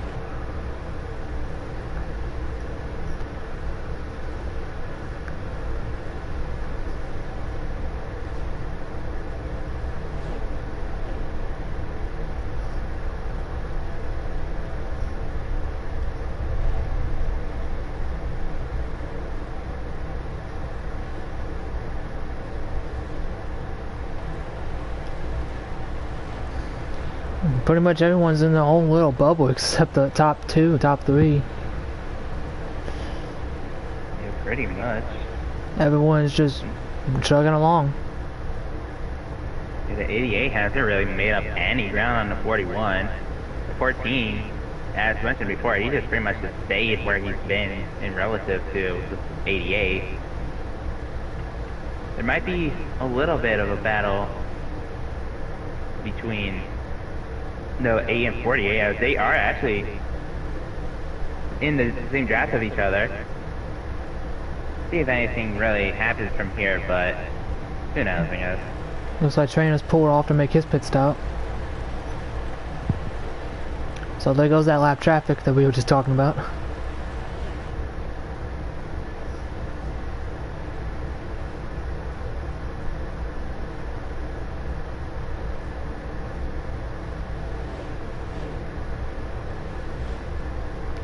And JB is gaining on Tegan.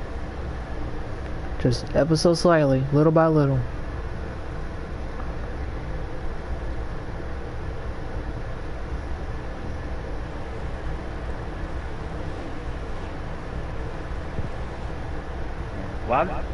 While there really aren't many cars together, there is at least one battle going on for 6. 48 has caught up to the 8, but it does look like 48 is going to peel off and come to pit road this time.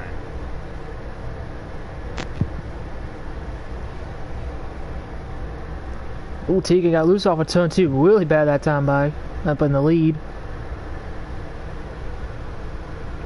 Should allow JB to catch up significantly and not in the draft. But it also seems like the 88 and 14 have finally linked up together. Yeah, Ryan has finally caught up to Bradley. It doesn't look like he's going to try and make a move. JB's peeling off. Entered pit. Ooh. I like it. I do like it. Now we just have to see how, or when, I should say, does the other 3 leaders come in pit. Yeah, and you also got the lap cars of Mike and Trainer behind Ryan and Bradley. Yeah, they have fresher tires as well.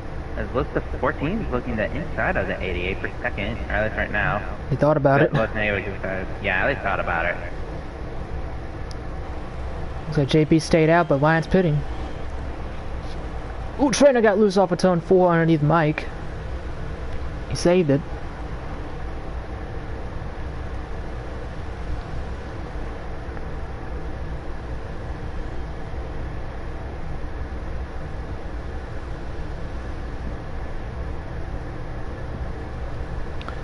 I wonder what Mike and Trainer are gonna do once they catch Bradley. I'm sure they're probably gonna just try and pass him. No reason to stay behind. But at the same time, though, you never know. Also, I almost wonder if JB did some strategy, as he did pull out in front of the leader. And Mike, who's been on 4 tires for a while, is behind the leader. And I wonder if JB took 2 tires. No, because I'm pretty sure Mike took 2. I'm pretty sure, and he was coming off the road when JB was coming out of his pit stall. Because if JB would have taken 2 tires, he would have been up there with Mike. I'm pretty sure Mike took 4. I mean, he had to take 4, right? Because he took 2 to pit stop prior. There's no way the left would have made it. So he had to have taken 4.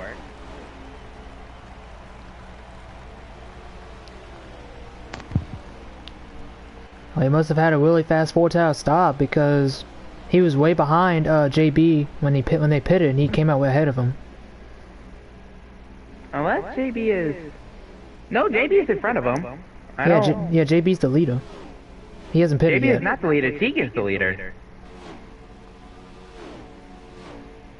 Tegan never pitted. JB was the one who pitted. Oh yeah, Tegan is the leader. But he's pitting now, so... Oh, Tegan! He got a little bit of the grass. Well, that's going to hand the lead to Bradley.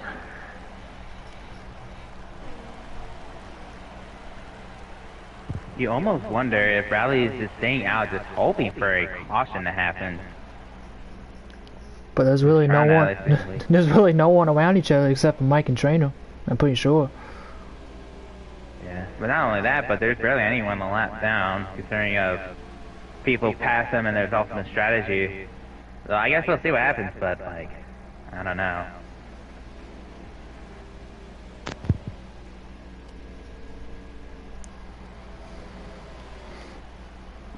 Harris was on pit road as well with Tegan.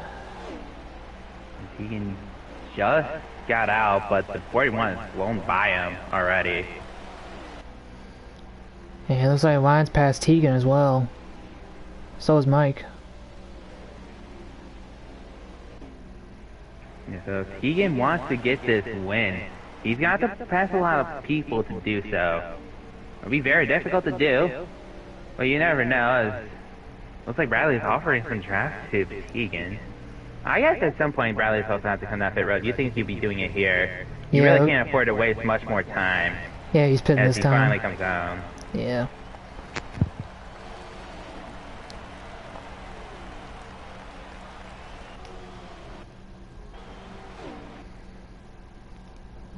Looks like Mike and Ryan are swapping positions here. Trainer's gonna follow suit. But I do not know if that's for position or not.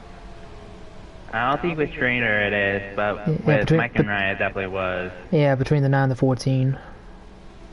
And Tegan's not that far behind either on fresh tires. Yeah, I'm assuming the 9 and 42 are both on 4 tires. 12, I don't think he's on the same lap. He might be actually on the same lap as I could be wrong. And Bradley's coming out of pit road now. Yeah, Bradley's coming out of pit road now, and I believe JB will be the leader. Yeah, JB will be the leader. I meant to say Josh, but yeah, no, Bradley. I don't think he has. Oh wait, no, he came out in front of the 12. Okay, I guess there is a chance with Bradley. We'll just have to see though, because this might be the if he can catch up. I mean, there's not many laps to go. There is, as we come to the line here, I want to say 7 to go. Not much time for the 88 to catch up. Meanwhile, Tegan got by Ryan. I believe that's for 4th. And you get the lap car Trainer, maybe playing a pick for Ryan. I mean for Mike. Oh, Tegan Trainer got really loose off of turn 2. He just pulled out of the way, it looks like. He pulled out of the way for Tegan, but not for Ryan. Ooh, contact between the 9 and the 4. Tegan moved Mike up the track. That's interesting. I don't know why. Maybe there was something early on in the race that we didn't catch that whatever happened, but Well, you remember, well, I don't know if you remember, but Tegan got on the apron earlier, and Mike was right on his bumper. It cost both of them time. I mean, I guess that's fair, but at the same time, though, not only did they catch up, it did seem like Tegan got a little loose first, and Mike didn't have much where to go. I don't know if I completely blame him, but either way, laps are winding down, and 12:88 are always gaining ground on the 41. I just don't know if they have enough time. Yeah, I believe Harris is a lap car, so he's not involved in this fight.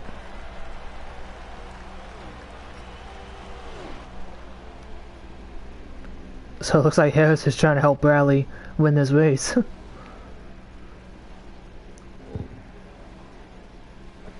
I mean, hey, you never know.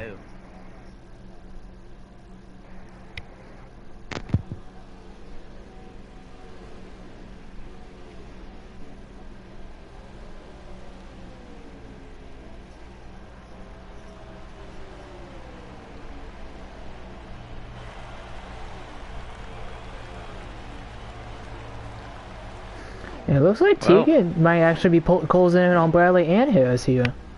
Just by himself. I mean, he does have 4 tires, and as far as I know, Bradley only has 2. Or maybe even take any, I have no idea. But what I do know is we are 4.5 laps away from the checkered flag. I don't think Tegan has enough time to really catch the leader. He might have enough time to get second. Oh yeah, he is wheeling in the 12 and the 88. Because he's checked out on Mike and Trainer. Yeah. I guess you never know if the 4 can get there, but it did look like he did scrape the wall heading into turn 1. Or at least on my screen he did.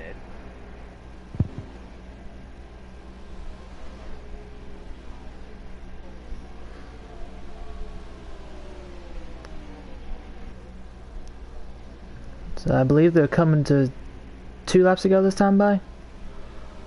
It looks to be 3. But Tegan has caught Bradley and Harris. Looks like the fight might be on for second. Between the 4 and the 88.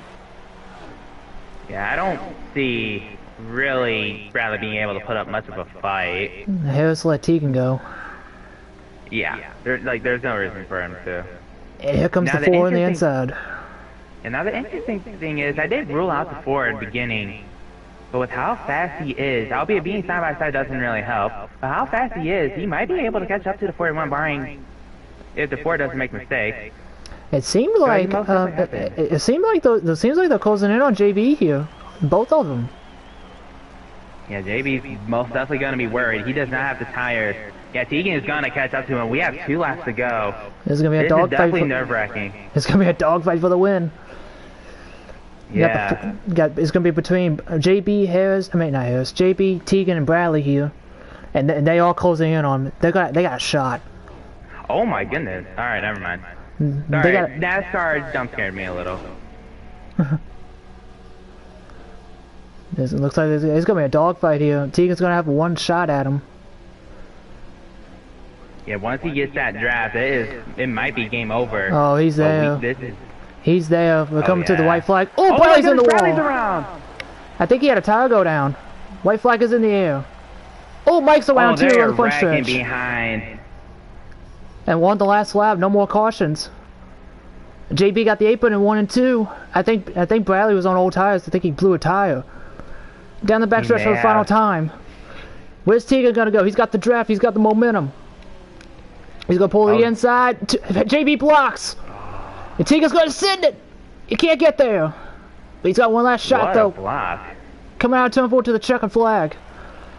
Teammates this year, rivals next year. Come to the checkered flag. JB put a block on Tegan, and JB's gonna win at Michigan. What a I'm finish! surprised. I'm very surprised that block worked, if I'm being honest. JB wins the race. Tegan gets second. Bradley and Mike get involved. They were in third and fourth at the time. I believe Ryan will come home third. Yeah, Ryan third. Spencer, we haven't talked about him much. Ends up sneaking in his way into fourth. And Sportologist rounds up the top 5. That'd be Matt in the 48. Great one by him. And Matt finishes 6th, 22 7th, 8th, 12th, 9th, or 12th, car 9th, and 42 last.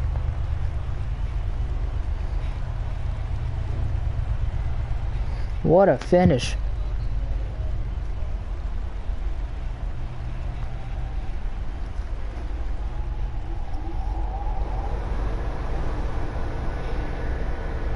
Now that's what you call a classic Michigan finish. Wow.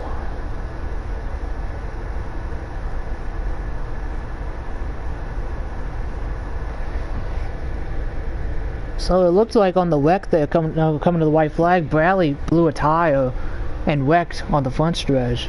And then I think Mike had nowhere to go and just careened him.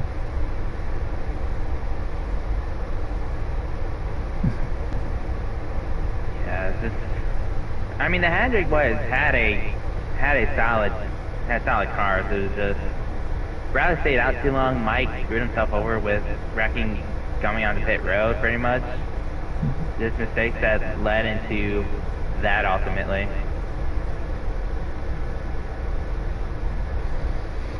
And it is a 1-2-3 finish with Stuart Haas as well. We got JB with the win, Tegan second, Ryan third, Spencer fourth, Matt fifth, and I believe Mike was sixth, Harris was seventh, and I believe Trainer was 10th, but I don't not remember who was 8th and 9th. 8th was Bradley, 9th was Harris. Yeah.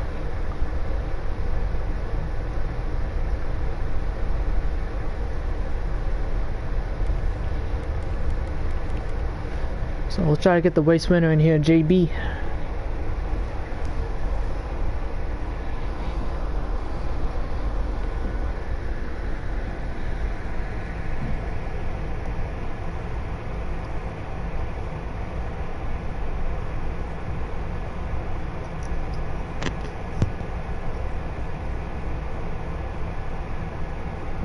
Well, I'm sure his heart will be pounding once he gets in here. Because my goodness, that was very nerve-wracking to watch when it comes to with how close that was, I should say. It was, my goodness. Yeah.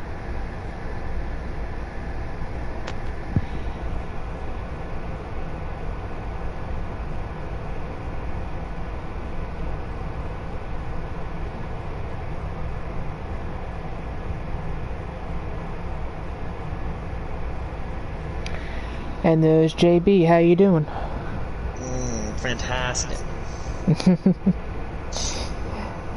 Well, congratulations on your win, your redemption from last week at Dover. Thank you. Thank you very much. Take us through those last 5 laps, knowing that you have Bradley with help from Harris coming by, and then Tegan also on 4 fresh tires, storming his way up through the field and getting to your bumper halfway down the back straightaway on that final lap. Well, I was worried with Bradley and Harris until about 3 to go when Bradley said he wasn't going to make it on tires. Because he was slightly starting to catch me. I had about a 1.8 second gap on him, and he had dropped it to about 1.3. And then Tegan was coming like a bat out of hell. And I was very, very concerned that he was going to get to me. And then I got really loose, I think with 2 to go, coming off 2. And that let them gain a couple more tenths on me, and coming down that backstretch, I was like, there's only one way that I'm going to win this race, and it's if I paint that white line going into 3 and 4. And I saw he started to have a little bit of a run, so I just went down the block, and I just tried to run as low as I could, and that's what I did. I mean, definitely feel bummed out from last week at Dover. Definitely had the fastest car, but the fuel strategy from Wessel and Tegan kind of screwed that up. And then as they were on their fuel strategy, I got jumped. But it was kind of a mutual issue. So, but glad to finally get back to victory lane. It's been a while, and glad to get some more points for the next round. Well, you also led with Bradley blowing a tire coming to the white flag. That makes it, I believe, a 1-2-3 finish for Stewart House Racing. So, knowing that you're going to be going over to Hendrick Motorsports next year, what does that mean for you, still trying to finish out the year strong with Stewart House Racing? Business as usual. I still have a really good relationship with everyone over there. We all practice together. We're all just a big, happy group of friends. And I don't expect anything to change. And once I do move over to Hendrick, I still will race those guys the same. And I hope they do the same for me. I know this next round I got some really, really good tracks coming up for me, so hopefully we can just continue this momentum from this round, even though we missed the first race. Hopefully we can keep this momentum and win some more. James, got any questions for him? Right, I forgot I pulled a JB. I'm not gonna lie. I really don't think I have any more questions. You kind of asked the two questions I really wanted to ask, so either way though, good win, JB. I'm sure your heart is pumping for how nervous you were not having to watch Tegan.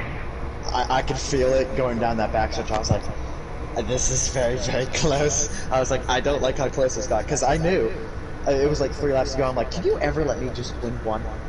Just one. I'm tired of finishing second to you. Just one. But I think I pitted at just the right time to be able to have the 2 tires work out well that I took. And because I was able to run consistent laps, I was very, very tight. And I thought that I had loosened it enough to be able to run, but it was still just a little too tight. But, yeah. Well, congratulations on your win. And I got one more question for you. You said that this next round is going to play a big role for you. So the next race we got coming up is Road America. So how do you feel about that big road course up in Wisconsin? Honestly, I feel really, really confident. It was my first Cup win was at Road America, and my first Xfinity win in this league was at Road America. So hopefully I can replicate what I've done the past 2 years in this league and get back to victory lane there. And then I think the next race is Richmond, which I also won earlier this year. So these first 2 races I feel pretty high are pretty high on my resume, so hopefully we can knock out another 2 wins. Well, congratulations on your win, JB, and good luck on your race at Road America next week. Thank you. Yes, sir.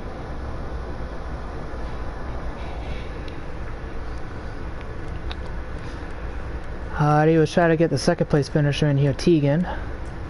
I bet he's probably a little upset that he came oh so close to another win, finishing second for the second week in a row.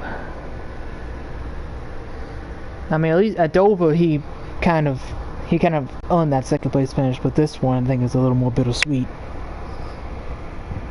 I mean, I don't blame him. You play a strategy pretty much to perfection. You were able to get to the 41 on the backstretch of the last lap, like perfect timing. And then you go, try to tail off into turn 3, and you get blocked, you know. And there's Tegan, how are you? I'm good. How are you, S'mores? James? We're doing good. I'm good. So, I asked the same question that I asked JB. Take us through those thoughts on those last 5 laps, with you being on the offensive and him being on the defensive. What was going through your mind on those last final 5 laps?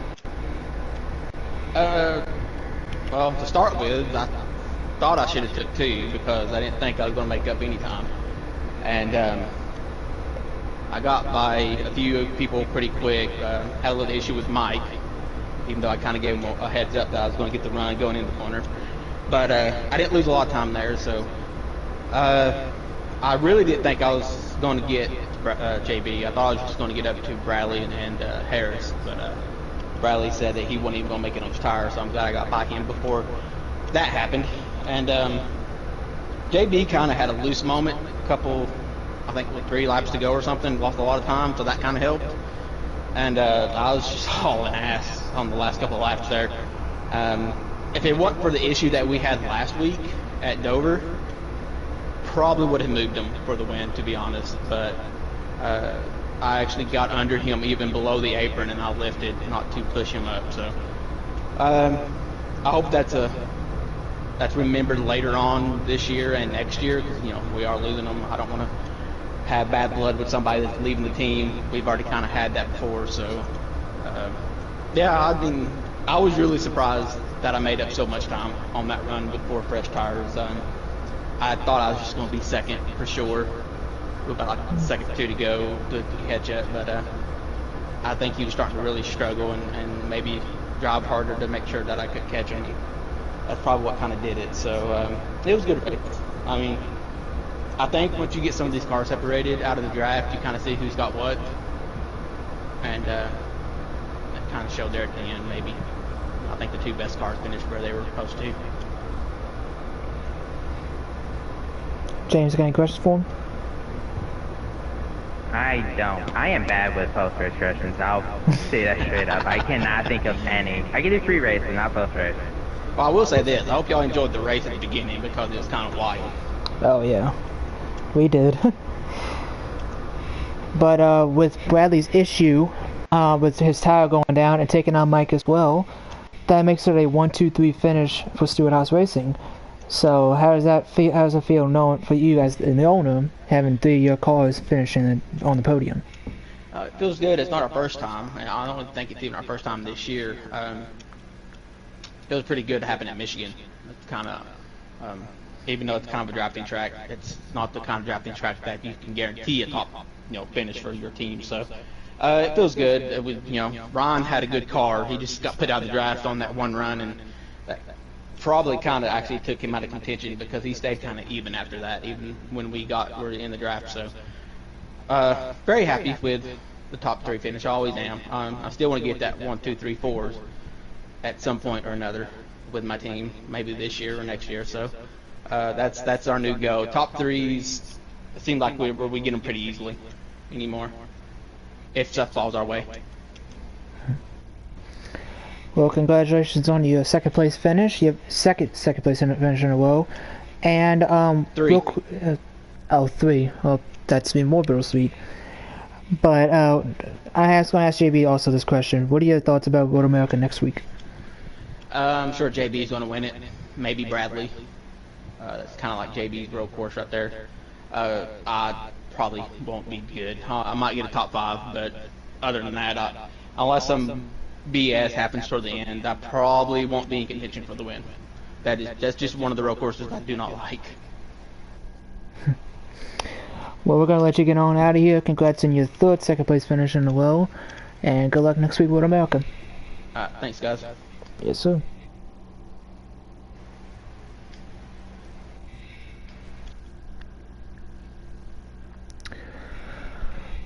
Alright, let's see if we can get the 3rd place finisher in here. That'll be in Ryan. And pretty much Tiga pretty much summed up his race, because he said Ryan had a good car and he was able to hang in there. He just couldn't get hold of the draft so he can be able to compete. Which we saw, he actually had a really good car. If you give him the draft, and he could have done something with it. And speak of the devil, there is Ryan. How you doing? I'm doing great. Well, that's good to hear. Congrats on your 3rd place finish. And that's gotta be really you gotta be really happy with that 3rd place finish since you won this race earlier this year. All the big hitters were there, so to finish 3rd, I got lucky with what happened really late in that race, however. Yeah. But I was guaranteed a top 5, so with all the heavy hitters there, I'm very happy with how the car came out.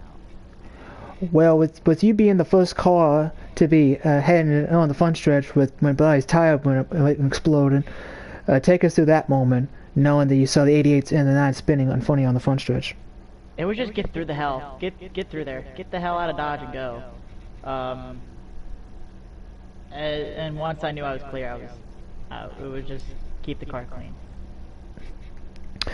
Well, for what we saw, you had a really good car. You just couldn't get a hold of the draft. You were able to maintain and hang in there, but you just couldn't get the draft that you needed to get back up to the front after losing it early on. Yeah, pit stops did not help me there very much. Nothing I could have done about that. It's alright that happened. I would have liked to have a better shot at the win, but I just think if I even had a shot to be up there with the leaders, I probably still wouldn't have won because Tegan, Bradley, Mike, and JB were faster than hell tonight.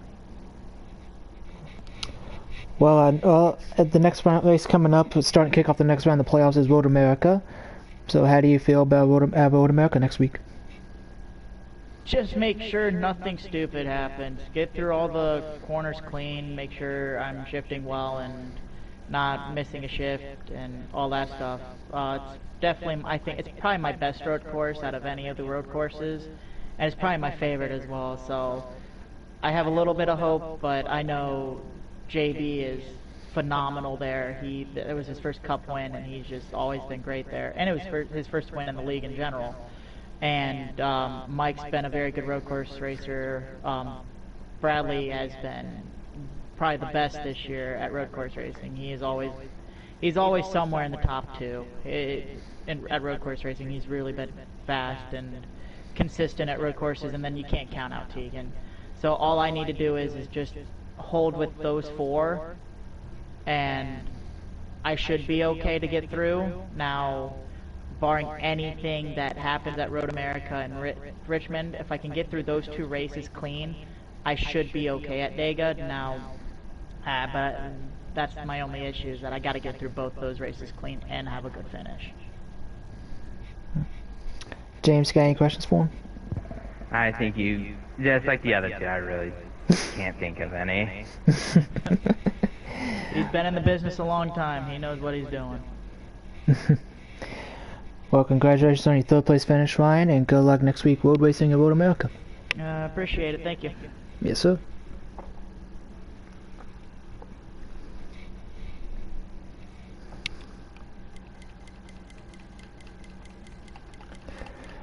Alrighty, let's get 4th place finisher in here, Spencer.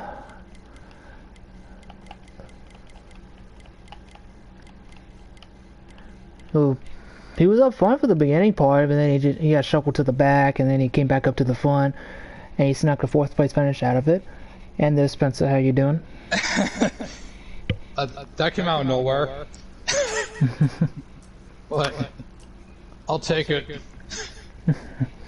Well, you had a good car at the beginning. You were up front, leading the race. You started on the pole, and you looked like you had a good car in the draft. But then you had a little issue there with Mike for a little bit. What happened there between you and him?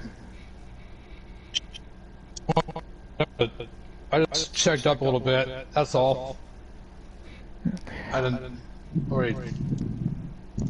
Well, apparently he showed you displeasure there on the backstretch. He gave you a little kiss on the door. So do you think that might come back to haunt you in the future, or? No, I'm sure it'll be fine. But I was curious of what happened to Mike and Bradley. Bradley lost a tire coming to the white flag, and Mike got involved. That's what happened. Wow. When I saw Mike, I was like, yeah, yeet! And I passed him on the right and got 4th. I'll take it. Well, next we're headed to Road America next week, so how do you feel about road course racing? I pray to God I do what Tyler Reddick did there last year. I'm decent there. I like it better than Mid-Ohio. And I like my chances. James, you got any questions for him? I don't. Okay. Well, congratulations on your 4th place finish. Another nice top 5 won. And good luck next week at Road America.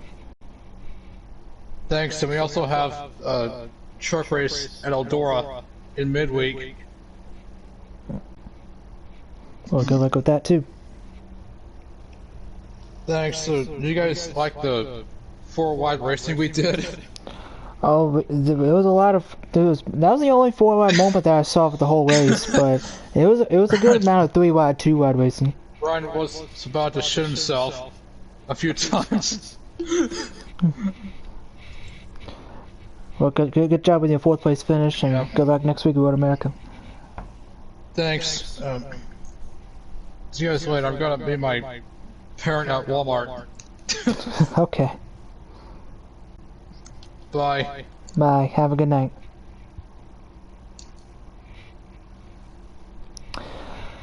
Alright, we're gonna get 3 more interviews in here. First was get 5th place finisher Matt in here, sportologist. He kind of snuck his way into that 5th place finish, because we really didn't talk about him for the majority of the race. He was there for the most part.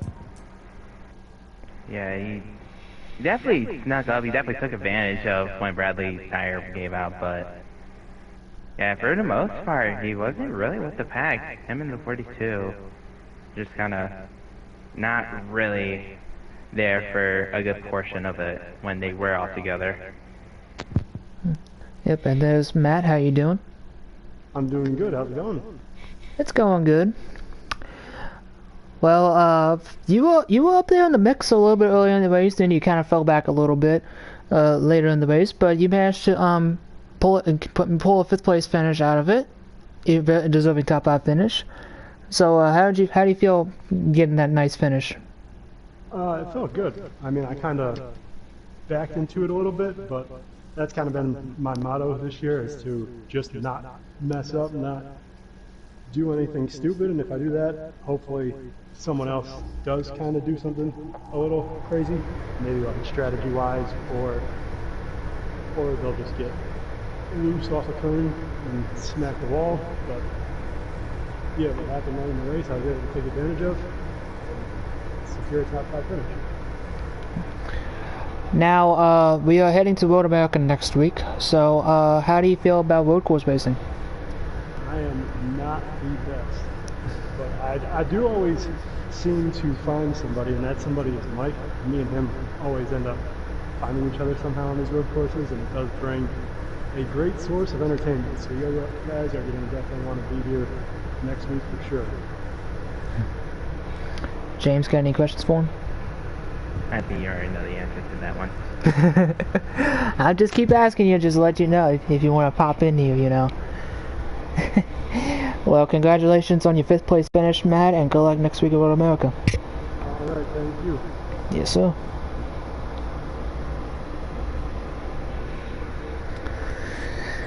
Alright, now we got all the top finishers out of the way. We're going to do 2 more interviews. We're going to get Mike and Bradley in here. First we're going to start with Bradley. See if we can talk about what happened coming off of turn 4, coming to the white flag. I already know pretty much what happened, but just want to get from his perspective of what he was going through.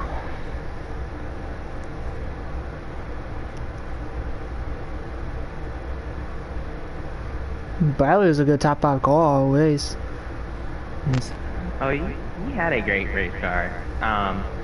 In all reality, the top 5 cars, in my opinion, pretty much were him, the 9, 14, 441. They were all really close at the end of the day, so it's like, he definitely had a great car. It's just, he didn't play strategy the right. Obviously, he stayed out for a long time, if we're being honest, and then I guess he may have just taken gas. I don't know what he exactly took, but obviously his tire blew, so it is what it is. Yeah, I felt like Bradley could have had a car capable of winning, but it looked like Harris was going to help him get there, But with the whole tire situation, who knows what could have happened if he had an extra lap on those tires. He probably would have came home with a third place finish, in all honesty. I mean, he had the car for it. Like, he definitely did. But, again, it's just... Coulda, woulda, shoulda, pretty much. He just kind of played the cards that he had, and unfortunately this didn't work out for him.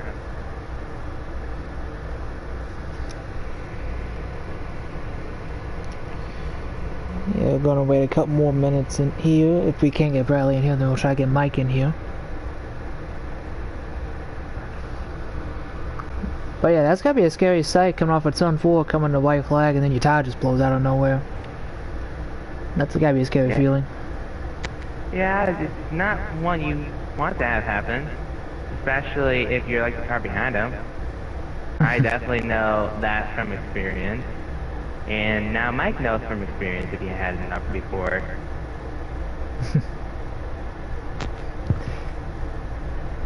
Yeah, with Bradley, heading to Road America next week, many people have said that he's a good road course racer. He's always finding himself in the top 2 or competing for the win. So, are you gonna be are we one of those people? Do we think Bradley's gonna win Road America next week? I mean, I haven't seen his road course ability. I just heard that it's been great. But we also heard that JB has been great at Road America specifically as well. I do feel like the race is at least in Bradley's favor a little more than JB. Obviously, he has a lot of wins down road courses. That's going to help him momentum-wise going into Road America. But, I mean, again, JB is just strong there. It definitely seems like it will shape up to be a battle between those two, but you never know. Maybe someone can sneakily insert themselves into that conversation.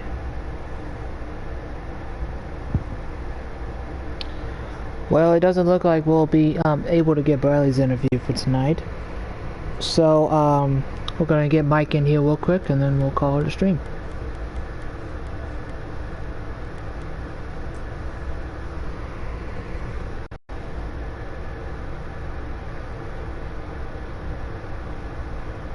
And there's Mike. How are you? I'm doing okay. How about you guys? Doing all right. Well, you were the recipient of a blown tire by your team owner and teammate Bradley coming to the white flag while running 4th. So take us through that moment. What happened from your perspective? I was running 4th. I came off of 4. I mean, he had said that the tire was going to go down. I wish he had put it against the wall, the pits, or just had gotten off of the racing surface in general if he knew that was going to happen, because he was at 0% coming out of 4. And Michigan's a track where you're not going to be able to limp it around another lap. So, you know, especially if he was going to continue going full speed. So, I mean, you kind of know what's going to happen. He blew it by the start-finish line. I thought the hole to make it through was on the outside. That closed as I was really honestly like right at him, and I think he barely got me. So it's really unfortunate. I wish that it didn't happen, but I can't be too mad at it. If it was the circumstances were different, and I'm near the cut line, then I would be a little pretty angry. But I was locked in for the race. I didn't have to show up, so I was going to be okay. And we also saw very early on in the race, you and Spencer had a little disagreement going down the back straightaway. It looked like you gave him a little kiss on the door from our perspective. So what happened between you two there? Yeah, he had ran me off the track and won a few laps before that, and then it hit me again. And it's really early on in the race. A lot of times it doesn't seem like he really uses his head. He doesn't understand that, how many laps is that race, 100? Yes, 100. Lap 15, bulldozing your way through is not really going to help you out much. So, I just wanted to let him know that I didn't think he was being very smart. I think he got the message because every time he was under me for the rest of the race, he lifted and let me have the inside. So, I guess mission accomplished. And we saw while you were trying to make your green flag pit stop, you looked like you missed the pit entrance and you went head on to the inside wall. So what happened there? Trying to get out you can. Yeah, I kind of like hit it with my side because this track, for whatever reason, some people have this issue with it, some don't. I really have an issue entering pit road here. No matter what I do, I find myself really, like I don't feel the car once I get onto the apron down to enter the pits, and I got sideways. I got to the line, but I was sideways when I was going across the line. I hadn't hit anything yet, but once it pulled me into the pits, it got me into the inside wall. And so it didn't count me having any damage, which was good. But then it took a while for the AI to recover it. So could have definitely done a better job there, because I think with my strategy that I had, I could have had a chance to win. I would have been near JB or in that region, but I went 2 tires on this penultimate stop and then 4 on the last stop when the window opened. So I would have been in a good spot. I'm not sure if they would have reacted differently depending on my positioning. But yeah, it was a mistake. In the end, it didn't cost me too much. I still should have finished 3rd. But that didn't happen. So just got to clean that up for sure. And also near the end of the race, I believe it was in the final 10 or 15 laps, somewhere around there, Tegan with 4 fresh tires kind of moved you out of the way going into turn 3. So what happened there between you and Tegan? He had a run down the backstretch. He was going to pass me.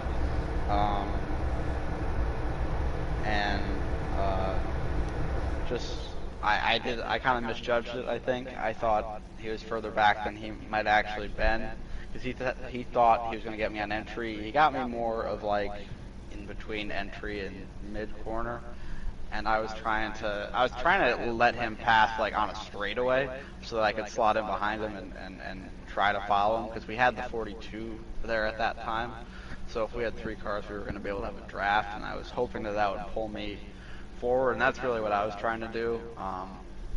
But I think I misjudged it a little bit. If the shoe was on the other foot, I would have made the same move Tegan made there. So I was frustrated at first because you don't like getting hit, but I understand it because he had 4 tires and he had a race to go win. So he didn't, but he got close. So yeah, it's just I think I misjudged that one a little bit. So now we are officially done with round 1 of the playoffs. Round 2 will kick off next week at Road America.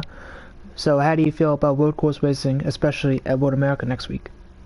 Yeah, a few years ago now, I had a battle for the win in another league here at Road America. So I don't know. I think Bradley has definitely elevated his game on the road courses. He's won about all of them this year, so he's definitely going to be tough to beat. JB won there last year. That's probably one of his top tracks. So I definitely look for him to contend. Tegan's always good. I think at most road courses I can run top 5. If it falls in my lap, I think I'll be good enough to be close to them.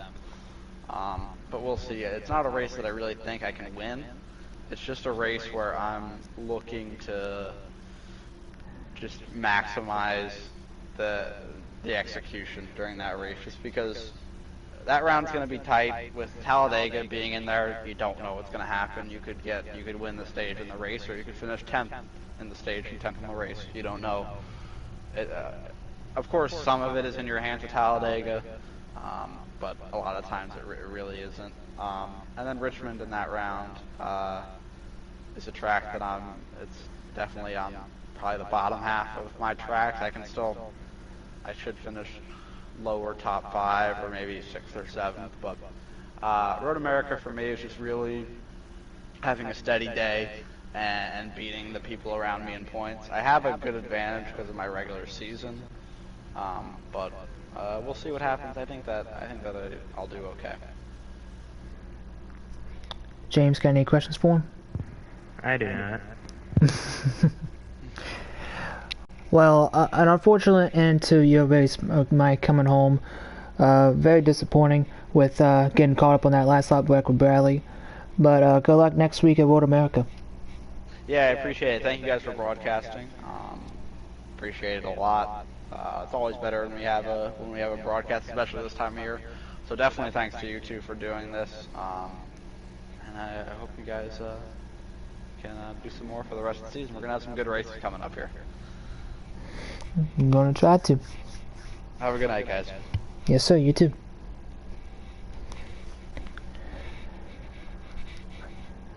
Alrighty, that's all the interviews for the night.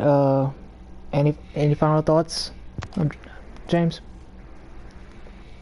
I will say this, it was definitely entertaining. Unfortunate that the whole field got spread out, but at the end of the day though, race was definitely still entertaining as Michigan does tend to produce, in my opinion, on NASCAR Heat League.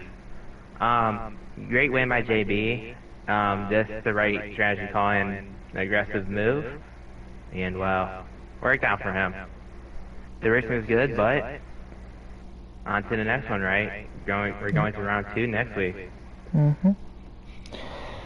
Yep, there was some wild action tonight at the very beginning of the race. We had some 2 wide racing, 3 wide racing, had some pack racing, even a blip of 4 wide action for a little bit. And then once pit stop cycled through, everyone got spread out, but there was still little packs. There was still a little pack, especially at the first pit stops. You had a back group of 4 cars, and they had the rest of the field behind them. You still had that, and then they got caught back up together to form one big pack. And then once the second and third cycle pit stops happened, everyone got spread out in their own little bubbles. But we had an interesting finish there coming to the end with Bradley blowing the tire, coming to the white flag, Mike getting involved, and then Tegan and JB battling hard for the win, coming to the 3 and 4 to the checkered flag. So that's always a nice outlook on a finish. So what do you expect next week at Road America, James? I do expect, just like a regular NASCAR road course race, that most road courses, it feels most definitely going to be spread out. I don't think there's going to be many battles. There'll be some, I'm sure, but I don't think there'll be many. For who could potentially win, obviously Bradley, JB's names have been mentioned about every single time by people that have done the interview, so I would expect them to battle it out, if not at least one of those to get the win. But I do expect it to be a little spread out. But who knows, right? Maybe there'll be some cautions, maybe the pack will stay together for the most part, but we'll see what happens. Yeah, Road America is going to be interesting next week. I personally love Road America. It's one of my favorite workhorses. And just to dampen a little bit of look into the future, so to speak, I'll be returning to some races later this season. I plan on only making 2 races as far as I know. Those 2 races as the viewers will have to be prepared for, so to speak. I'm not going to tell you what my first race is going to be until about when it's time. So just to put a little flair out there, so to speak, like, hey, I'll be racing soon. So just keep that in mind. I won't tell you when and where, but y'all will find out eventually. If it'll be broadcasted, we'll see. But that's gonna do it for us, y'all. Really good racing here in Michigan. Some pack racing and turned into a strategy game towards the end. And it was a typical Michigan, always putting on some good action. Don't forget to comment, like the stream if y'all enjoyed it. Ring the little bell so you get notified whenever the podcast goes live later this week. Don't know the specific day, but I believe there will be one this week. And thank you, James, for joining me on the broadcast tonight. Of course. Yes, sir. And next week is Road America. Hopefully we'll get a stream up. I believe we will. Fingers crossed. But next week is Road America to kick off round 2 of the playoffs. And the playoff field has dwindled down from 10 drivers to 8. And now there are just 8 drivers remaining going for the title for the next round. Road America, Richmond, and Talladega. But first, we gotta get through Road America. Alright, y'all, that's gonna be the Checker Flag Racing League. And we'll catch y'all next time. See ya.